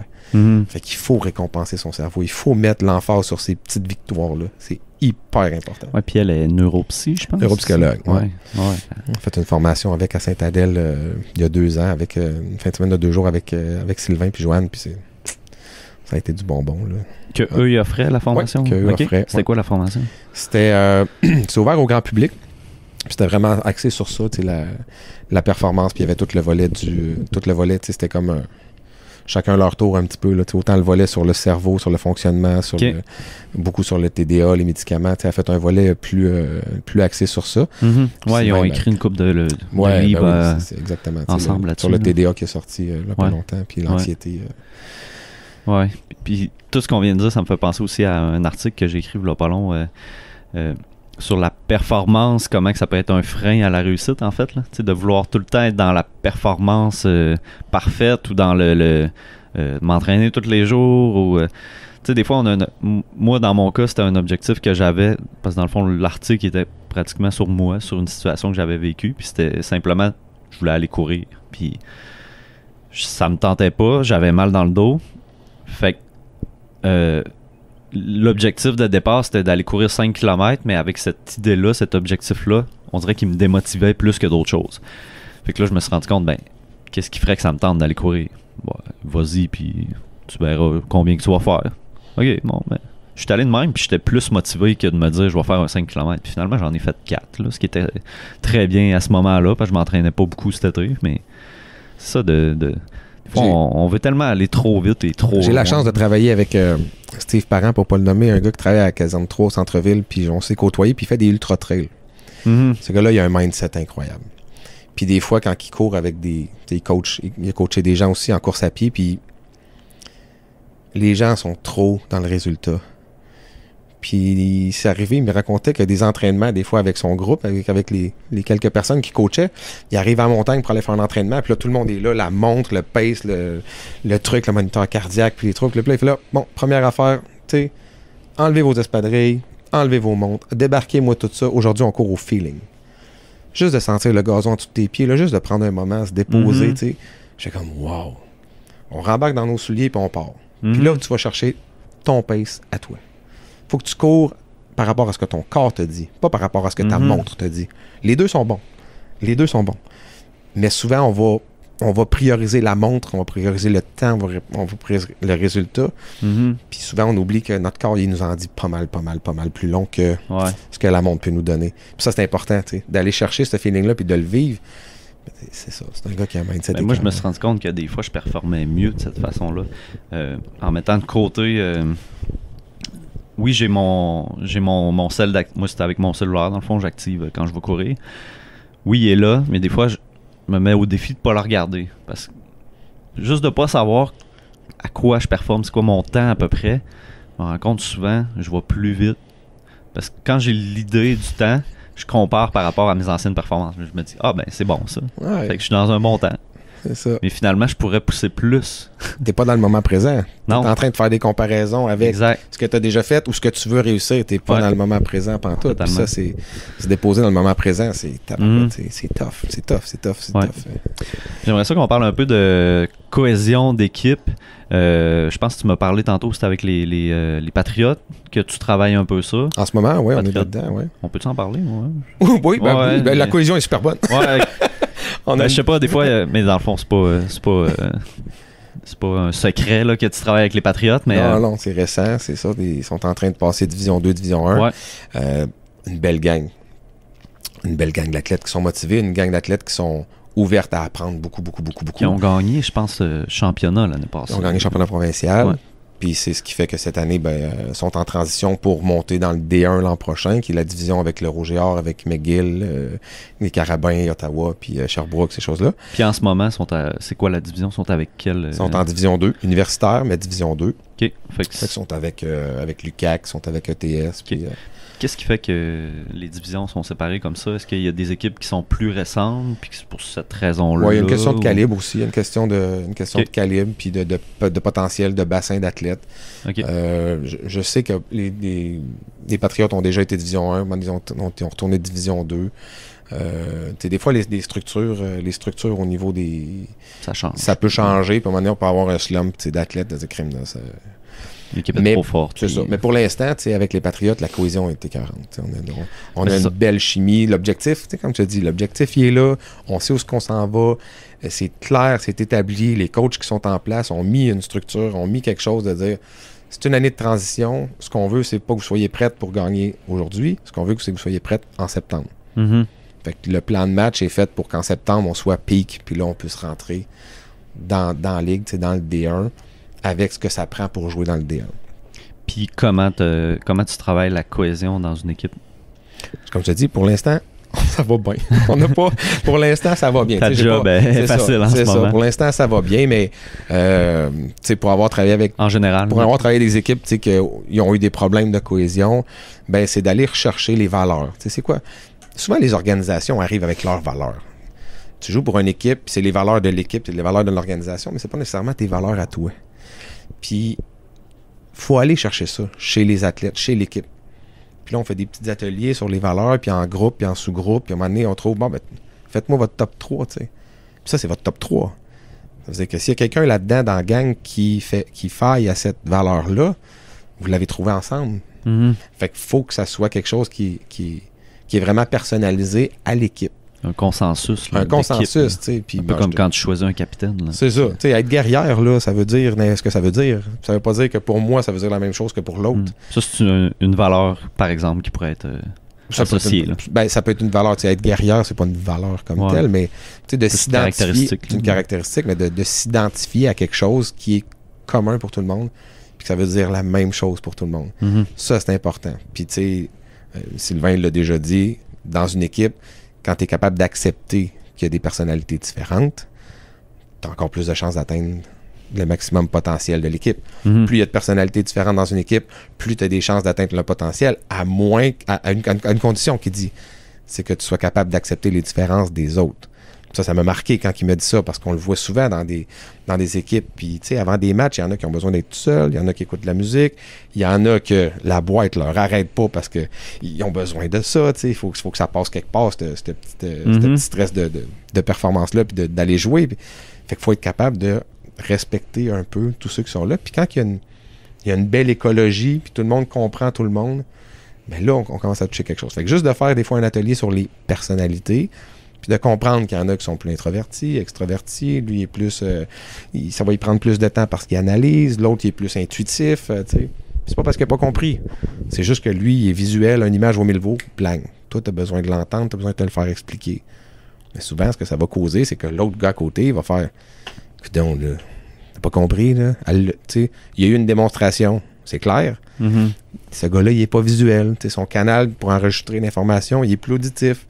Fait qu'il a besoin de se faire dire « Tu vas faire ça, tu vas faire ça, tu vas faire ça, tu vas faire ça. » Puis là, ça s'enregistre. Puis là, il va être capable d'y aller. Mais des fois, ça peut créer des frictions, ça peut créer des conflits, ça peut créer des drôles d'affaires dans une équipe. Mais puis est-ce que tu penses que parfois il y a des joueurs qui sont simplement trop individuels qui peuvent pas changer en fait, qui sont pas capables d'adhérer à une structure d'équipe? J'ai pas été témoin de ça. Témoin, ouais. J'ai pas été témoin de ça, mais à quel point tu es un leader, tu sais. Je pense c'est d'aller chercher l'exemple qui me revient souvent, c'est Piquet-Souban dans la Ligue nationale, c'est ce que j'entends souvent, là, qui était lui, il avait besoin il mettait sa musique dans le vestiaire, il avait besoin que ça bouge, mais il prenait pas nécessairement en compte que ses coéquipiers, peut-être que Price, lui, avait besoin d'être dans sa bulle, là, fait que calme-toi. Là. C'est ça, c'est un gars comme Piquet carbure. Une foule qui se met à huer Piquet-Souban, c'est un gars qui carbure à ça. Mm-hmm. Puis plus tu écris après, puis plus tu le boues, ouais, vous allez voir. Quasiment, il va faire ça. Continuez, donnez-moi. Là, tu es en train de souffler sur ma braise, puis tu vas mettre le feu aux poudres, puis tabarouette, check-moi bien aller. Il aime ça. Il aime le challenge, il aime ça. L'attention. Il aime ça avoir le spot sur lui, puis c'est correct. Mais ce qu'il faut pas négliger, des fois, c'est l'impact que ça peut avoir sur le reste de l'équipe. Ouais. Ça, c'est important. Mais quand c'est connu, puis quand on en parle, des fois, c'est du non-dit, la problématique. Ouais. Fait que quand on est capable, des fois, puis des fois en préparation mentale, dans un atelier, ben c'est une belle façon, des fois, de crever ces petits abcès-là, puis de faire un atelier avec un bâton de parole ou n'importe quoi, mais de donner la chance aux gens d'exprimer peut-être ces petits irritants-là. Puis une fois que c'est su puis c'est connu, tu peux prendre le contrôle dessus. Mm-hmm. Tant que c'est pas su puis c'est pas connu, je savais pas. Je savais pas. Je peux pas... Mm-hmm. Souvent, il y a des dit, clics aussi. Là. Ouais, les clics. Ça se parle entre eux autres, mais dans une clique là, seulement. Là. Ouais, les clics pour la cohésion, c'est le début de la fin. Là, ouais. On veut pas ça. Fait qu'il faut aller chercher il y a un paquet d'exercices, des activités, des team building qui peuvent rassembler ces gars-là, mais ou ces filles-là. Mais ça reste à la base de fait de dire t'es pas obligé d'être son ami. Ouais. Tu peux être son coéquipier, tu as un job à faire, vous avez un objectif commun, puis quand c'est fini, c'est fini. T'es pas obligé d'aller prendre une bière avec, t'es pas obligé de t'entendre avec, puis t'es pas obligé de, tu sais... c'est correct, ça aussi. T'sais, on pense qu'on est tous ensemble, on est une équipe, il faut qu'on fasse tout, il faut qu'on soit unis. Oui, quand vous faites votre job, oui, quand vous êtes sur le terrain, oui, quand vous avez un objectif commun, mais tu restes une personne à part entière dans cette équipe-là. Oublie-toi pas là-dedans. Puis t'es pas obligé d'être son ami. T'es un coéquipier quand t'es sur le terrain, puis c'est correct aussi. Un autre sujet que je voulais aborder, c'est le stress en compétition ou en tant que pompier dans ton travail. C'est quoi, toi, tes moyens que tu privilégies pour gérer le stress? Caroline, je suis pas quelqu'un qui est stressé bien dans non. la vie. J'ai cette chance-là de voir, de prendre des choses un peu toujours comme un challenge, comme un défi, puis l'erreur me dérange pas. Okay. J'ai été chanceux, j'ai été élevé avec des parents qui ont toujours valorisé le plaisir, l'effort, puis le travail. T'sais, sois fier, travaille fort, puis aie du fun. Mon père, il me parlait des 3F, puis aujourd'hui, je m'en sers encore. Du fun, sois fier, puis travaille fort. Fait que j'ai été élevé dans ça, dans mon jeune temps de sport, là, de hockey, puis tout ça. Va au bout de ce que tu fais, en autant que les premiers sont respectés. Faut que tu t'amuses, faut que tu travailles fort, puis sois fier de ce que tu fais. Il n'y a personne d'autre qui le fait à ta place. Sois fier de ce que tu fais. Même si tu te plantes, t'as osé aller. T'as osé te confronter. T'as osé t'inscrire à cette compétition-là. Même si tu te plantes, sors de la tête haute. Il y en a un paquet qui était chez eux. Fait que, puis t'aurais-tu justement un exemple d'échec qui t'a appris quelque chose? La première année, c'est drôle quand tu me parlais de ça, la première année qu'il y a eu les sélections d'équipe nationale pour les Firefit à Valcartier, il y a 2 gars de la caserne qui ont été choisis, puis pas moi. Puis je me suis reviré de bord, je suis trop vieux, je suis trop ci, je suis trop ça, puis tu sais bien, tu sais. Je trouve un paquet d'excuses. La vraie raison, c'est que dans ce temps-là, j'aurais pu être plus en forme, j'aurais pu être mieux préparé, puis je l'étais pas. Fait qu'est-ce que je fais avec ça, tu sais? Je continue à mâcher du négatif ou je décide de me retrousser les manches, puis je me dis l'an prochain, Christy. Puis là, les gars, ils ont du fun, là. Ils se promènent partout au Canada, ils font des compétitions de pompiers, sont allés aux mondiaux à Las Vegas. Puis là, je suis pas là. Je me dis, l'an prochain, il faut que je sois là. Fait que je me suis retroussé les manches, je me suis remis à m'entraîner, j'ai poussé un peu plus, puis l'année d'après, j'ai fait partie de l'équipe. Puis j'avais un rôle très précis sur le relais qui était le marteau, faire reculer un bloc avec une masse puis courir les comptes, parce que je suis pas grand, je suis quelqu'un qui est fort, mais qui est pas très grand, puis qui avait sa place là. Fait que j'ai fait l'équipe l'année d'après, puis ça a été écœurant. Mais cet échec-là m'a permis de dire arrête de mettre la faute sur tout le monde. Là. Prends un miroir, là, puis t'as-tu vraiment fait ce que tu avais à faire? T'aurais-tu pu en faire plus? Puis la réponse c'était oui. Mais après ça, tu dis qu'est-ce que tu fais avec ça? Est-ce que je reste là ou non, je me retrousse les manches, puis je veux vraiment faire partie de ça. Puis si je suis pas choisi, je vais être capable de me coucher le soir et me dire j'aurais tout fait. Mais là, la première fois, j'avais des regrets. La deuxième fois, pas l'avoir fait, j'aurais dit non. Tu sais, j'ai poussé. Les gars sont juste plus forts, plus grands, plus rapides, puis tout ça, parce qu'on a un paquet de tests là-bas. Puis j'aurais fait comme, tu sais, good. Ils sont plus forts. Mais il faut que tu acceptes que t'es peut-être pas rendu là. Mais j'aurais été capable de me coucher en me disant, j'ai essayé, tu sais. T'aurais fait ce qu'il fallait. Ouais. Je vais regarder un peu mes questions. On a parlé beaucoup de choses. On n'a pas parlé encore plus en détail de ton entreprise. T'as parlé de ton why, mais sinon, si tu avais à définir ta mission de Global Performance, qui est ton entreprise, comment tu définirais ça? Comme je te disais tantôt, c'était vraiment de faire découvrir puis de rendre accessible la préparation mentale. Quand je suis rentré comme pompier, ça m'est arrivé un matin dans une caserne. Ça aussi, je le raconte dans les conférences parce que c'est un peu ce qui m'a poussé à faire ça. Je rentre dans une caserne. Puis le matin d'une caserne, il faut que tu saches que c'est assez relax. Les gars, on rentre, on déjeune, on est ensemble, on prépare, on vérifie nos camions, on prépare notre équipement. T'sais. Mais là, moi, ça fait pas longtemps que je suis rentré. Fait que je check le camion, mais un petit peu plus que les gars qui sont là depuis 10, 15, 20 ans. Fait que je vais m'assurer que quand mon officier va me demander d'un outil, qu'il n'entende pas 4 coffres ouvrir, puis que l'outil, je le trouve, parce que là, ça presse. Parce que c'est pas nécessairement uniforme. Là. Les camions, ils ont des particularités. Exactement, c'est ça. Puis c'est pas tous les outils, tous les camions qui sont dans les mêmes exactement coffres, à la même place. Là, ouais. À Québec, on se standardise. On s'en va vers ça, mais... Puis il y a une pièce d'équipement, Francis, que je n'ai aucune idée c'est quoi. J'ai pas vu ça à l'école, j'ai pas vu ça dans les livres. Je regarde ça, puis ça me dit rien.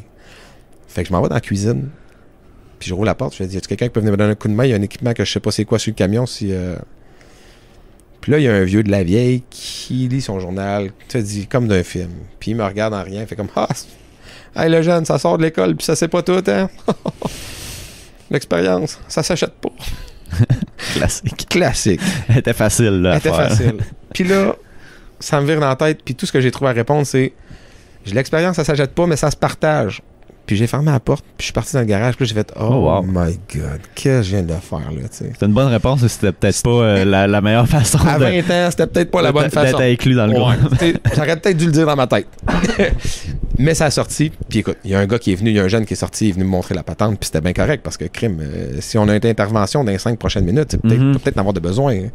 Je ne dis pas que c'est ça qui va te sauver la vie, mais Christian, on va peut-être en avoir de besoin. Puis le gars, il est venu me voir dans la journée, puis il est venu me dire, excuse-moi pour un matin, je faisais une joke, mais t'es-tu correct avec le stock, puis s'il y a quelque chose, viens me voir. Mais ça m'avait marqué le matin de dire, Criff, partage-les donc tes connaissances. C'est important. Puis je me suis juré ce jour-là de jamais garder de l'information pour moi. De partager ce que je sais. Puis si je te donne mon truc, puis t'es meilleur que moi, ben tant mieux pour toi. Ça me dérange pas. C'est pas ça mon objectif. Fait que de partager mes connaissances, c'est quelque chose qui, pour moi, est super important. Puis si c'est pour aider quelqu'un, tant mieux. S'il le prend, il le prend. S'il s'en sert, il s'en sert. S'il s'en sert pas, il s'en sert pas. Mais de garder cette information-là, d'être une bibliothèque, d'avoir quelque chose, une connaissance, puis de garder ça pour toi, pour te dire, moi, je le sais, puis lui, il sait pas, puis ça me donne un avantage. Ouais. Je suis contre ce principe-là. C'est l'ego, souvent. C'est l'ego qui parle. embarque. Ouais, c'est ça. Puis... Fait que comme je te dis, de partager mes connaissances, d'enseigner ça, d'être avec les gens, c'est quelque chose qui me drive beaucoup, beaucoup, beaucoup.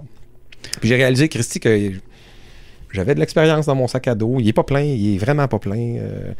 Mais il y a des gens qui ont besoin peut-être de, comme je dis, au niveau de l'éducation sur la préparation mentale, juste d'en parler, tabarouette, tu sais, c'est...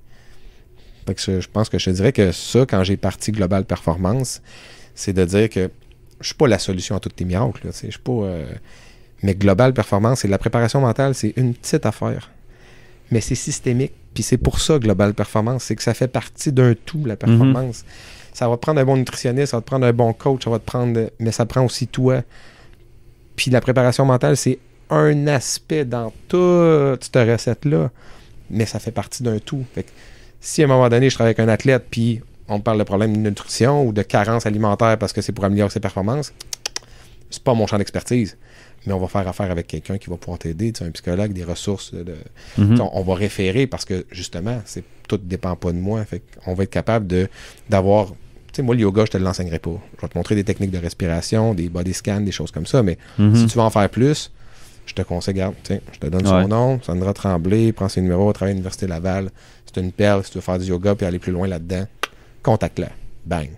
Fait que moi, Global Performance, c'est aussi beaucoup de référencement. C'est ça, c'est important pour toi d'avoir quand même des ressources à offrir pour tes athlètes avec qui tu travailles. Oui, puis si ça passe pas avec moi, là, c'est correct. C'est de l'humain.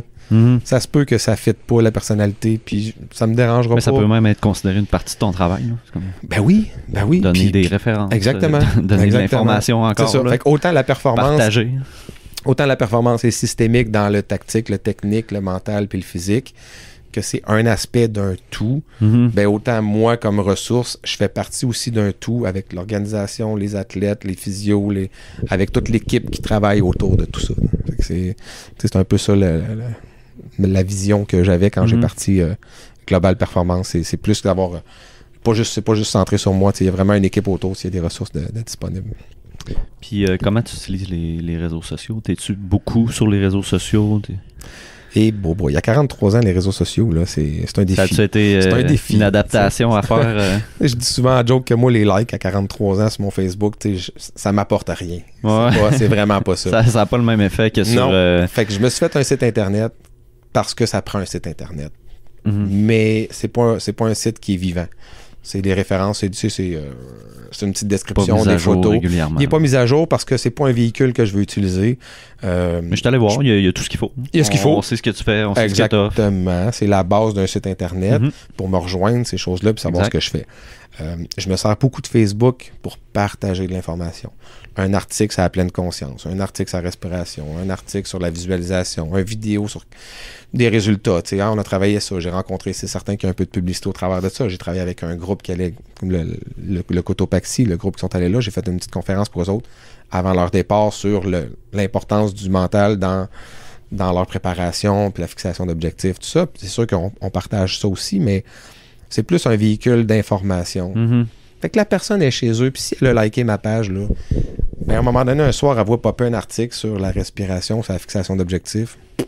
Si ça y tente, elle va le lire. Si ça y tente pas, elle passe à côté. Ça, on peut l'enregistrer aussi. Puis tu peux l'enregistrer puis le relire un peu plus tard. Fait que je trouve que le véhicule de Facebook pour partager de l'information est vraiment bon. Instagram, c'est plus du roulant. Je commence à m'adapter, je suis allé chercher une petite formation là-dessus là, pour voir un peu c'est des statistiques, comment aller chercher ça, mais je suis pas encore réseaux sociaux. J'ai plein de projets. Ça, là, ce qu'on fait en ce moment, le projet de podcast, c'est un projet que j'ai. Je dis pas quand, je dis pas comment, mais c'est quelque chose qui me roule autour de la tête de faire quelque chose, là, puis le faire orienter un peu à ma couleur, là, pompier, là, autour du feu, puis on placote de quelque chose, puis d'aller chercher l'humain en arrière de l'athlète. Au-delà des statistiques, tu as eu bien des résultats, tu as fait bien des performances, mais on peut-tu parler de toi? Qu'est-ce qui t'a amené là? Un peu comme on fait là, tes choix, ces choses-là. Fait que je pense qu'il y a beaucoup de l'humain encore, au-delà de la performance. Ouais. C'est ça que j'aime beaucoup chez les gens, d'aller chercher puis de questionner ces choses-là. Mais le facteur temps.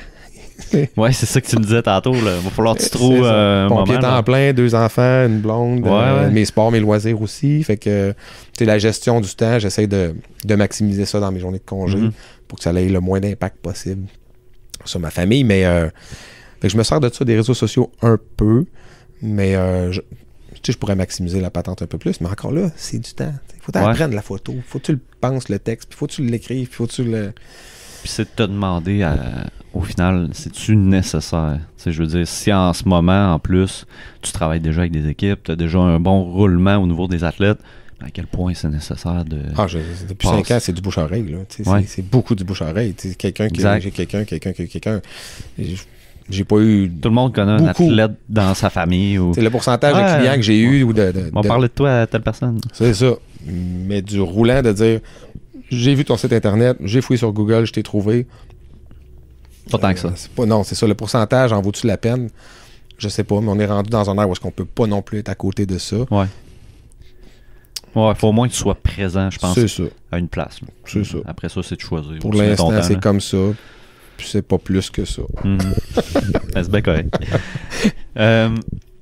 On a pas mal parlé de tous les sujets sauf d'un, mais tu m'as parlé qu'il y avait un événement négatif pour toi, le décès de ton frère. Oui, c'est vrai, on avait parlé de ça. On a parlé de ça.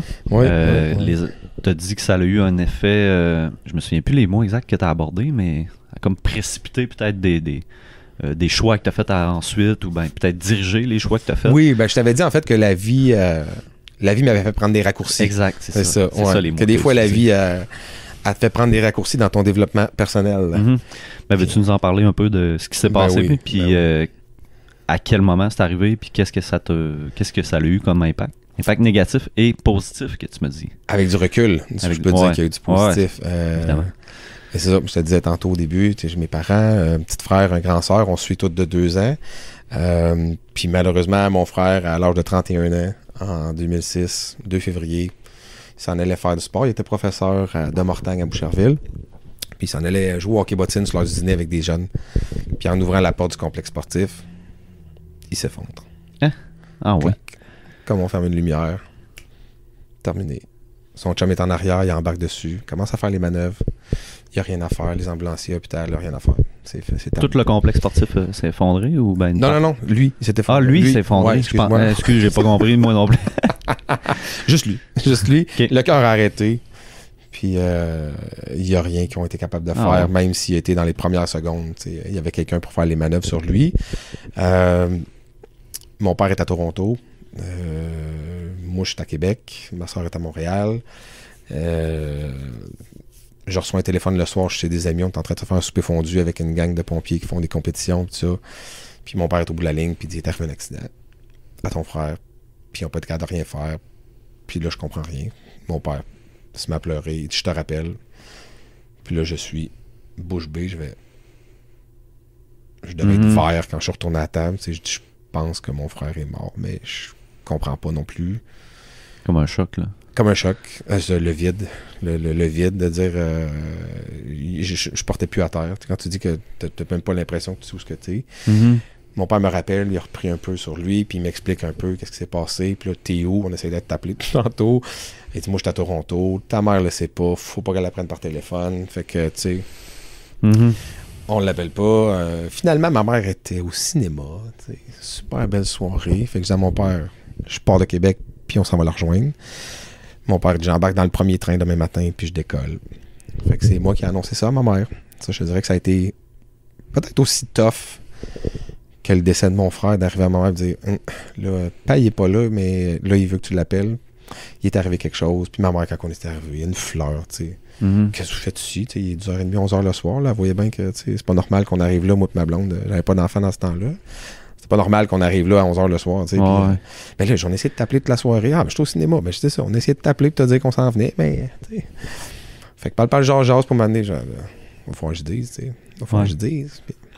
Fait que, annonce ça. Ma soeur est venue nous rejoindre. Mon père est arrivé le lendemain. Puis on a vécu ça, tu sais, en famille. Là. Ça a été le bout des funérailles. Là, le bout de tough où est-ce que tu survis pendant une semaine. Mais t'es pas au courant de rien.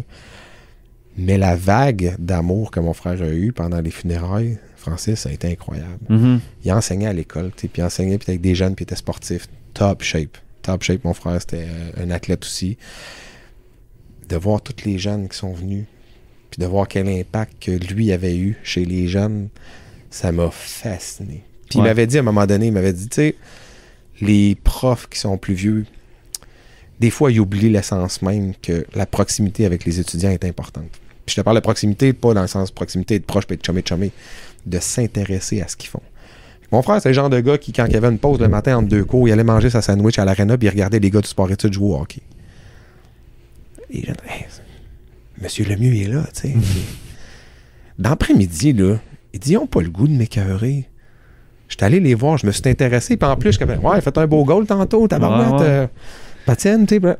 Le jeune, il se sent confiant, il se sent, tu sais. Il a créé un lien avec le jeune, puis ça m'a frappé, puis encore aujourd'hui, tu sais, c'est quelque chose qui m'a resté de dire, la proximité avec la personne avec laquelle que tu accompagnes, c'est super important. Puis c'est bénéfique au maximum. Ça, c'est quelque chose, c'est un beau leg. C'est pour ça que je te dis qu'il y a un bout négatif, mais avec du recul, l'éternité, c'est un peu ça, tu sais, c'est que la personne est toujours là, tu y penses tout le temps, tu ne l'oublies pas, puis il était comment... Ce qu'elle t'a légué, ce qu'elle t'a appris. Exact. Fait que ça a été tough. Puis en plus, quand c'est soudain comme ça, là, c'est... Ouais, là, il y a la culpabilité qui embarque. Là. Moi, j'étais à Québec, on aurait pu se voir. C'est arrivé un mercredi, puis le vendredi, il s'en venait à Québec la fin de semaine, chez nous. Si avoir été plus là, je l'aurais plus vu, j'aurais fait là, il y a ces sentiments-là qui embarquent, mais je dirais qu'avec du recul, le coup de pelle, là, je l'ai eu 5 ans après. Ah ouais? Ouais, j'ai surfé pendant 5 ans, puis ça allait bien avec des up and down. Puis à un moment donné, j'appelle mes parents. Pas parce que ça va pas bien, mais j'ai juste le goût de parler à mes parents, entendre leur voix, puis me rapprocher. J'étais à Québec, ils sont loin, on se voit pas tout le temps. Fait que j'ai juste envie de parler à mes parents, comme ça. Mes parents sont pas là. J'appelle ma soeur est pas là, je laisse un message, j'appelle mon chum est pas là, puis ma blonde était partie, fait que c'est correct, je suis parti m'entraîner, puis le lendemain matin, mon père m'appelle. Et là, je peux comprendre avec des enfants aujourd'hui qu'on connaît nos enfants comme si on les avait tricotés. Comment ça va? Ça va bien, toi? Ben, ouais, hier, ton message, t'avais pas à voir comme d'habitude. Non, ben, ouais. Je te l'accorde, hier, je filais pas trop. Puis là, ouais, ça t'arrive souvent? Puis ben, non, mais tu sais, des bouts à un moment donné, d'en parler avec ta blonde, c'est encore là un mauvais comportement, mais de dire, je veux pas l'écœurer avec ça. On veut pas être le fardeau avec la personne avec qui t'es. Fait que des fois, quand ça me montait, cette émotion-là, ben, au lieu de le vivre puis d'en parler avec ma blonde, ben... Ah ouais, je vais aller faire du vélo. Ah, je partais, j'ai appelé un chumé, on va-tu faire telle affaire? On va-tu s'entraîner? Ah, je vais aller jouer au hockey tantôt. Puis là, je profitais de ce véhicule-là pour passer tout ce que j'avais à passer puis me changer les idées. Puis quand je revenais, c'était fini puis c'était bien correct. Fini, mais en même temps... C'est ça. Aujourd'hui, je suis capable de dire que c'est du déni. Tu sais. Ouais. C'est une bonne manière de coper le sport. Oui. Mais encore là, tu peux aller dans le too much, dans l'excessif. Dans le déni. Là. Ouais. C'est ça. Fait que, tu sais, le bol de crème glacée, quand tu fais le pas, c'est correct, mais à tous les soirs, tu vas avoir d'autres problèmes. Ouais. Fait que c'est un peu l'image que... Puis là, mon père me dit, tu dois avoir un programme d'aide aux employés au travail. Pourquoi tu lâches pas un coup de fil? Ah non, c'est correct, ça me tente pas, puis qu'est-ce qu'ils vont faire de plus, puis ça va, là, c'est une fois de temps en temps. Puis là, mon père insiste. Puis là, ça m'a allumé une lumière, je fais comme, wow, ils viennent de perdre son gars. Puis là, il est en train de me donner un conseil. Moi, je suis encore là, puis j'ai la chance d'avoir encore mon père qui me donne un conseil. Je vais lâcher un coup de fil. Fait que j'ai appelé au programme d'aide, je suis très, très à l'aise d'en parler. J'étais allé une fois, j'étais allé consulter un psychologue. Puis ce que j'ai appris en sortant de là, c'est qu'on se pose pas les bonnes questions. Parce que les questions qu'il m'a posées, c'est qu'est-ce que tu fais quand ça t'arrive, ce moment-là? Tu fais quoi quand tu vis une émotion, tu sais, puis que tu as de la peine? Je sais pas. Mais pense-y. Mais qu'est-ce que tu fais d'habitude quand ça t'arrive, ça? Puis là, je réalise que je vais jouer au hockey, je vais m'entraîner, je vais faire une traite de vélo. Je fais tout sauf vivre la peine que j'aurais dû vivre à ce moment-là. Fait que là, il m'explique un peu le principe de la Kit Kat, que c'est pas la bonne affaire à faire à chaque fois que tu files pas, puis du déni, puis de le vivre, de le pleurer, de le partager, puis que c'est correct, puis que si les gens autour de toi sont accueillants là-dedans, ben tu peux aller chercher de l'aide, puis il faut t'en parler. Fait que je suis juste parti avec une couple de réponses, une couple d'outils, couple de questions. Une couple de questionnements. Fait que quand ça m'arrivait, je me questionnais. Puis tabarouette, tu sais, ça a commencé à prendre une belle tangente après ça. Puis le temps aussi fait son œuvre. Tu sais, veut pas, le temps fait les bonnes choses. Puis je croyais pas à ça à ce moment-là, mais de dire qu'à un moment donné, tu vas penser à ton frère, puis tu vas juste sourire, puis ça va être correct. Mm-hmm. Aujourd'hui, je pense à mon frère, puis je pars à rire. Je fais comme, tu sais, c'est que du beau qui me revient. Ouais. J'ai plus la culpabilité, on s'est pas assez vu, j'ai plus le... Mais ça reste toujours que il manque toujours quelqu'un. Mm-hmm. Ça nous définit quand même. Je dis nous, là, parce que moi aussi, j'ai perdu mon frère. Oui, tu me disais ça. Ouais. Moi, c'était à l'âge de 13 ans, un peu semblable dans le sens que c'était soudain, un accident d'auto. Puis l'image reste marquée tout le temps. Là, l'image de mes parents. J'arrive chez nous, je viens de jouer au tennis. Je joue au tennis dans le temps, j'arrive chez nous. Les parents sont comme full. T'es en train de se préparer à partir. Je suis comme, qu'est-ce là? Ton frère a eu un accident. On sait pas trop. C'est pas trop ce qui se passe, ça a l'air assez grave. C'était le coroner, je pense, qu'il avait appelé. En tout cas, il fallait qu'il rencontre le coroner parce que c'est lui qu'il faut qu'il leur dise de vive voix. Là. Fait que là, ils s'en vont là-bas. Moi, je les suis pas. Dans ma petite tête de gars de 13 ans, je me dis, bah, c'est grave, mais on va pouvoir y retourner plus tard. Ils reviennent, ils braillent. Puis. Juste de voir ses parents comme ça, c'est un choc. C'est ça. Je comprends pas. Je suis comme, hein? Mais non, ça se peut pas. Tu sais, je le vois que c'est ça. Là, il braille. Fait que je le vois là, que c'est vrai, mais on dirait qu'il y a comme. J'ai comme plus là. Exact comme tu disais tantôt. Là. J'étais comme plus là dans le temps et l'espace. Là. Mais. Effectivement, ça l'apprend des choses. Ça l'apprend régulièrement. Je me rappelle, je suis chanceux d'être là, d'avoir une autre journée à vivre. Faut que je profite du temps que j'ai avec le monde autour de moi. C'est plein de petites choses comme ça que régulièrement je me rappelle. Puis même des choses que je vis que j'ai l'impression qu'il est là. Parce que mon frère m'a appris beaucoup sur la musique. Il m'a amené à connaître plein de groupes de rock, metal. Puis là, j'assiste à un show de un groupe metal il y a quelques années, puis je sens qu'il est là. Je sens qu'il est avec moi, puis je sens qu'il aurait aimé ça voir cette band-là en show. Là. Puis c'est ça, c'est de voir plein de petites choses comme ça. Puis de... Fait que quand je te parle de raccourci, ben c'est ça. Il y a un gars qui me demandait il y a pas longtemps, crème Steph, as-tu déjà toujours été positif de même, toi, crif? Il me semble que t'es tout le temps là. Non. Non, mais c'est ça. À un moment donné, la vie m'a amené avec quelque chose que aujourd'hui, je peux te dire que moi, le négatif, là, ça dure pas longtemps. Je le règle, trouve des solutions, ou j'élimine ça de mon entourage. Ouais. J'ai plus de temps à perdre avec ça. La vie est courte, je sais pas ce qui m'est arrivé tantôt. Fait qu'on tripe, on vit le moment présent, je fais ce que j'aime. La massothérapie, je sais pas, j'en ai parlé tantôt, mais j'ai toujours voulu faire ça, de la masso sportive. Quand j'ai perdu mon frère, j'ai fait vas-y. Mm-hmm. C'est ça que tu voulais dire, raccourci, ouais. Là, tu sais, d'arrêter comme de dire je vais le faire plus tard. Puis, c'est ça, tu sais, c'est de l'argent. Je vais-tu vraiment aimer ça? J'étais pompier, là. C'était un sideline, tu sais, c'était quelque chose que je voulais faire pour m'occuper entre-temps. Puis une deuxième passion. Pas en tout, mais c'était de m'épanouir dans quelque chose. Puis, tu sais, au fil des années, je connais plusieurs gars qui peuvent plus être pompiers parce qu'ils ont vécu des accidents, parce qu'ils ont eu mal dans le dos, parce qu'ils ont une opération, parce que... Mais ils peuvent plus être au combat. Aussi, là, puis ils peuvent plus être au combat, ces gars-là. Mm-hmm. C'est quoi mon plan B, moi?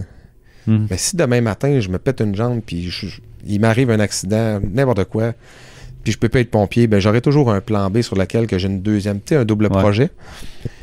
Fait que la masso, je me suis engagé là-dedans, je suis parti, j'ai fait mes cours, puis je dis, au pire, c'est au bout, j'aimerais pas ça, mais au moins, je serais allé jusqu'au bout. Puis ça, c'est ce que ça m'a appris, tu sais. Va au bout de ce que tu fais, puis peinture-toi dans le coin, vas-y, tu sais. On sait pas ce que la vie, on sait tellement pas ce qui nous attend. C'est fragile, fragile, fragile. Fait que j'avais des valeurs de famille, proximité incroyables, c'est encore ça aujourd'hui. Mais dans le quotidien, avec ma blonde, ben Christy, on croque dans la vie, on le fait, puis on se posera des questions après, c'est pas grave, mais il faut... Ouais. On savoure, tu sais, le moment présent, là, je te dirais que ça a été une grosse leçon de vie, le décès de mon frère. Fait que quand je te dis que aujourd'hui, avec du recul, il y a eu beaucoup de positifs, et c'est écœurant. Je suis qui je suis aujourd'hui avec ce bagage-là. Aussi, oui. Aussi. Mais c'est ça. Pour nous, ça a eu ces effets positifs-là, mais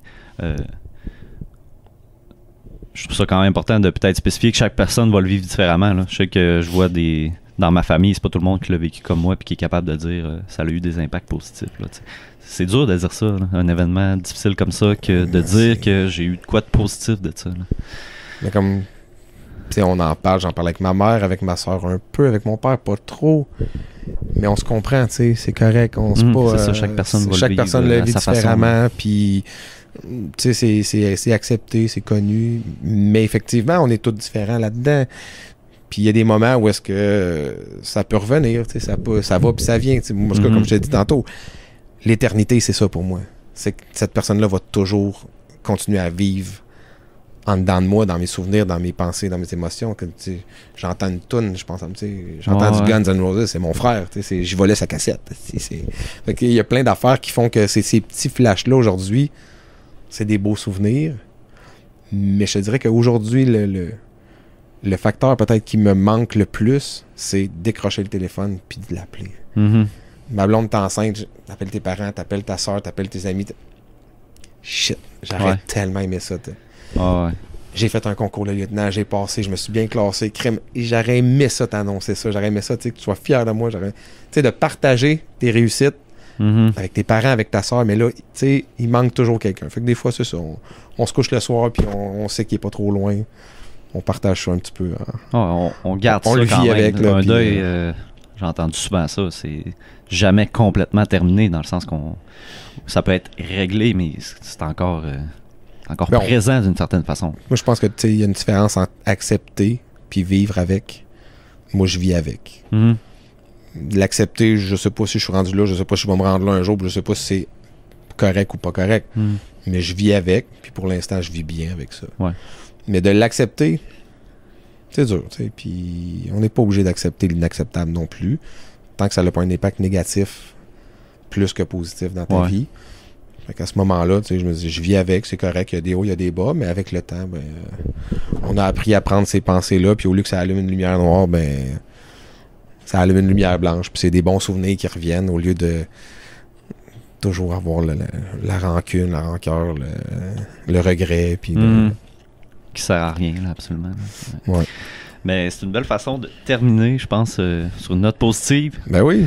Merci d'avoir été là. Je suis très content. Merci, Francis. C'était super intéressant. Deuxième discussion vraiment avec en psycho plus sportive après Sylvain Guimond. Fait que c'est le fun d'avoir vraiment Après Sylvain Guimond, t'es à Barouette, hein? Ouais. Une grosse chaise. Yes. Je le salue. On va se voir bientôt à une de ses conférences.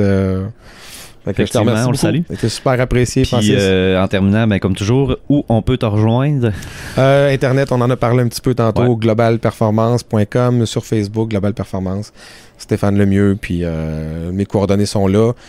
Accompagnement individuel avec les athlètes, accompagnement d'équipe, autant du collectif, ateliers, conférences, autant au niveau sportif qu'entrepreneurial. Donc, si ça vous intéresse d'optimiser votre potentiel, vos performances, ça va me faire plaisir d'aller jaser tout ça avec vous.